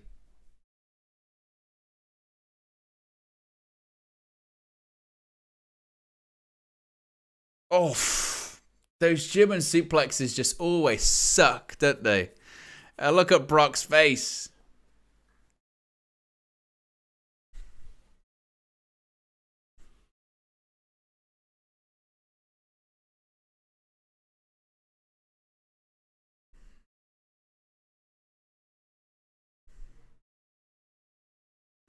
Brock going for a third.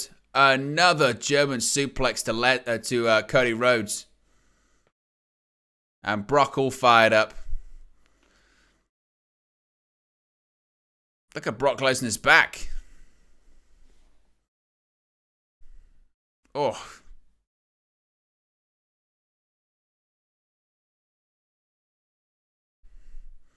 Brock Lesnar's ginormous. Look at the size of his forearms.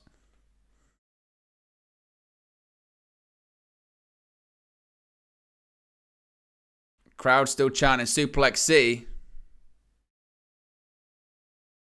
I'm actually, this is a heel town, heel territory. And to be honest, I really don't think people want to boo Brock Lesnar at this point.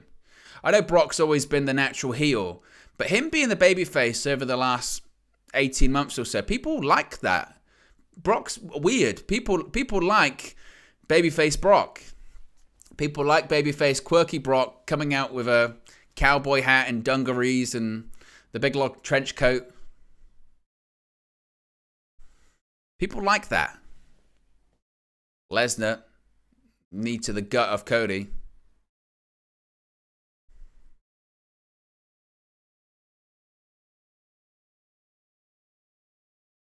Brock looking around going, I have no idea what you fans are chanting. Oh, snap vertical suplex.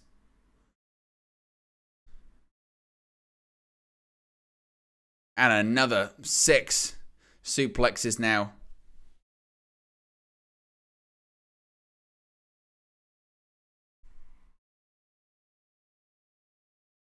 And these suplexes are rough as well.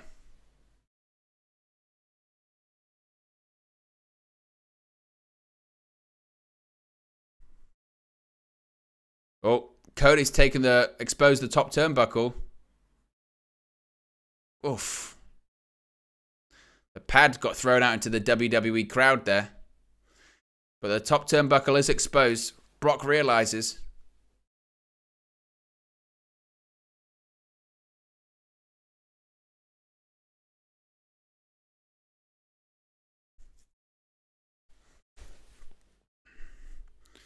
Well, the turnbuckle pad went into the crowd. I think they're trying to get it back. I think we're going to get a belly-to-belly. Or get a bear hug. Brock with a bear hug. In 2023, we're getting a bear hug.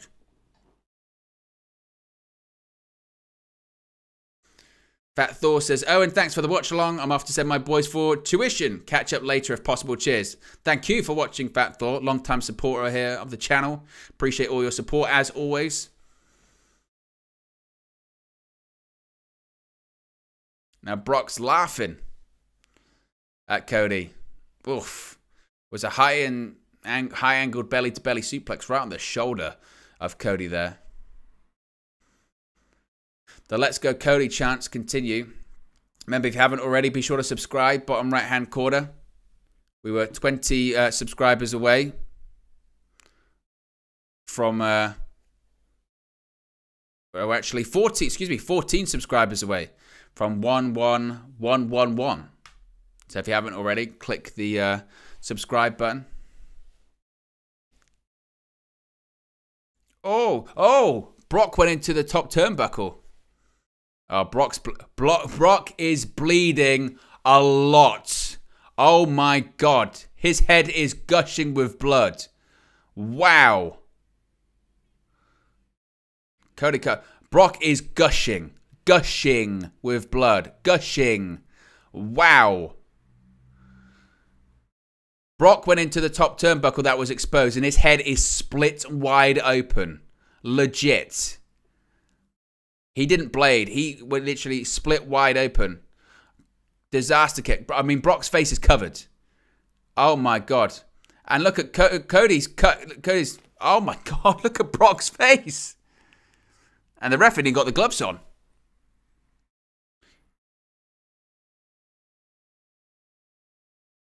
Wow.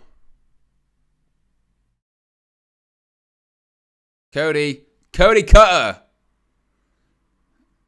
I mean, literally, Brock's blood is all over Cody Rhodes at the moment. All over. Wow, look at his face. Cody's going to go for Crossroads. Hits it, Crossroads. He's going to go for 2. Crossroads again. Look at Lesnar's face. 1. Oh, and Brock kicks out. Wow, I mean, it wouldn't be Puerto Rico without buckets of blood, but I mean buckets of blood. Now the referee's got his gloves on. Oof. And again, that's not blading. WWE doesn't allow blading. Lesnar hard-weighed. The thing is, I don't even think Lesnar hit his head on the exposed turnbuckle. I think he hit his head on the bar on the top, which is just sliced literally there. I mean, his blood is all over. Oh, my God. Oh, it picks him up. Is he going to go for an F5? F5. That might be it. That might shoot all she wrote. Oh, no. DOS. And Cody kicks out. Man, they are not showing Lesnar's face because Lesnar's face is red. It is beet red. And they're going to a replay. It might be just to get Lesnar like a towel or something to close his head up.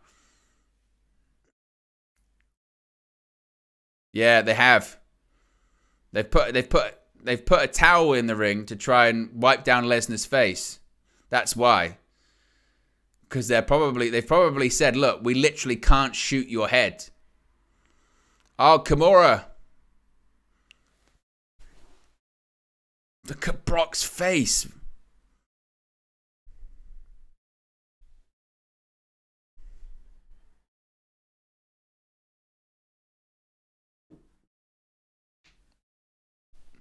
I mean, Kimura's locked in. Is he going to make Cody tap out? Cody.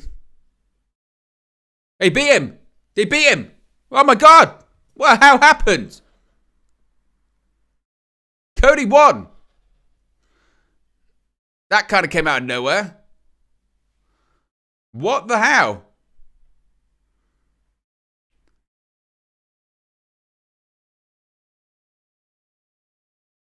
It was almost like it wasn't even planned to be the finish. It came out of nowhere.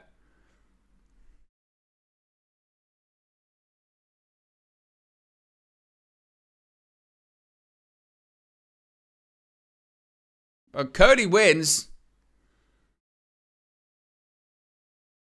Wow, that finish came literally out of nowhere.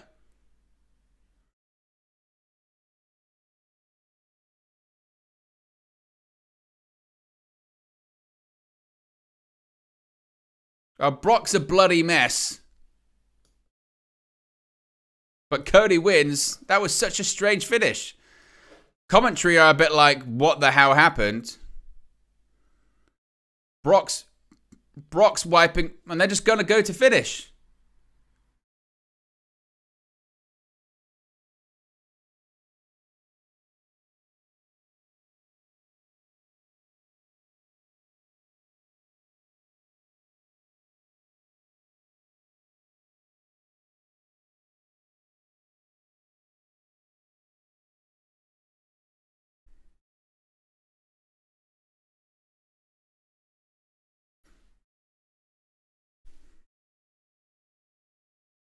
That definitely felt like they cut something short.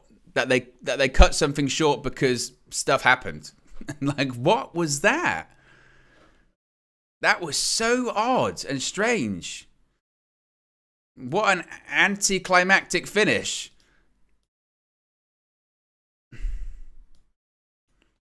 Wow, I guess that's the end. They just rolled into a random finish. They were like, let's just...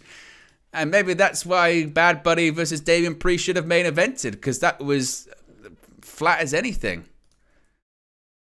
Wow, very, very surprising there. Well, guys, as I mentioned, we will be live in just a few seconds.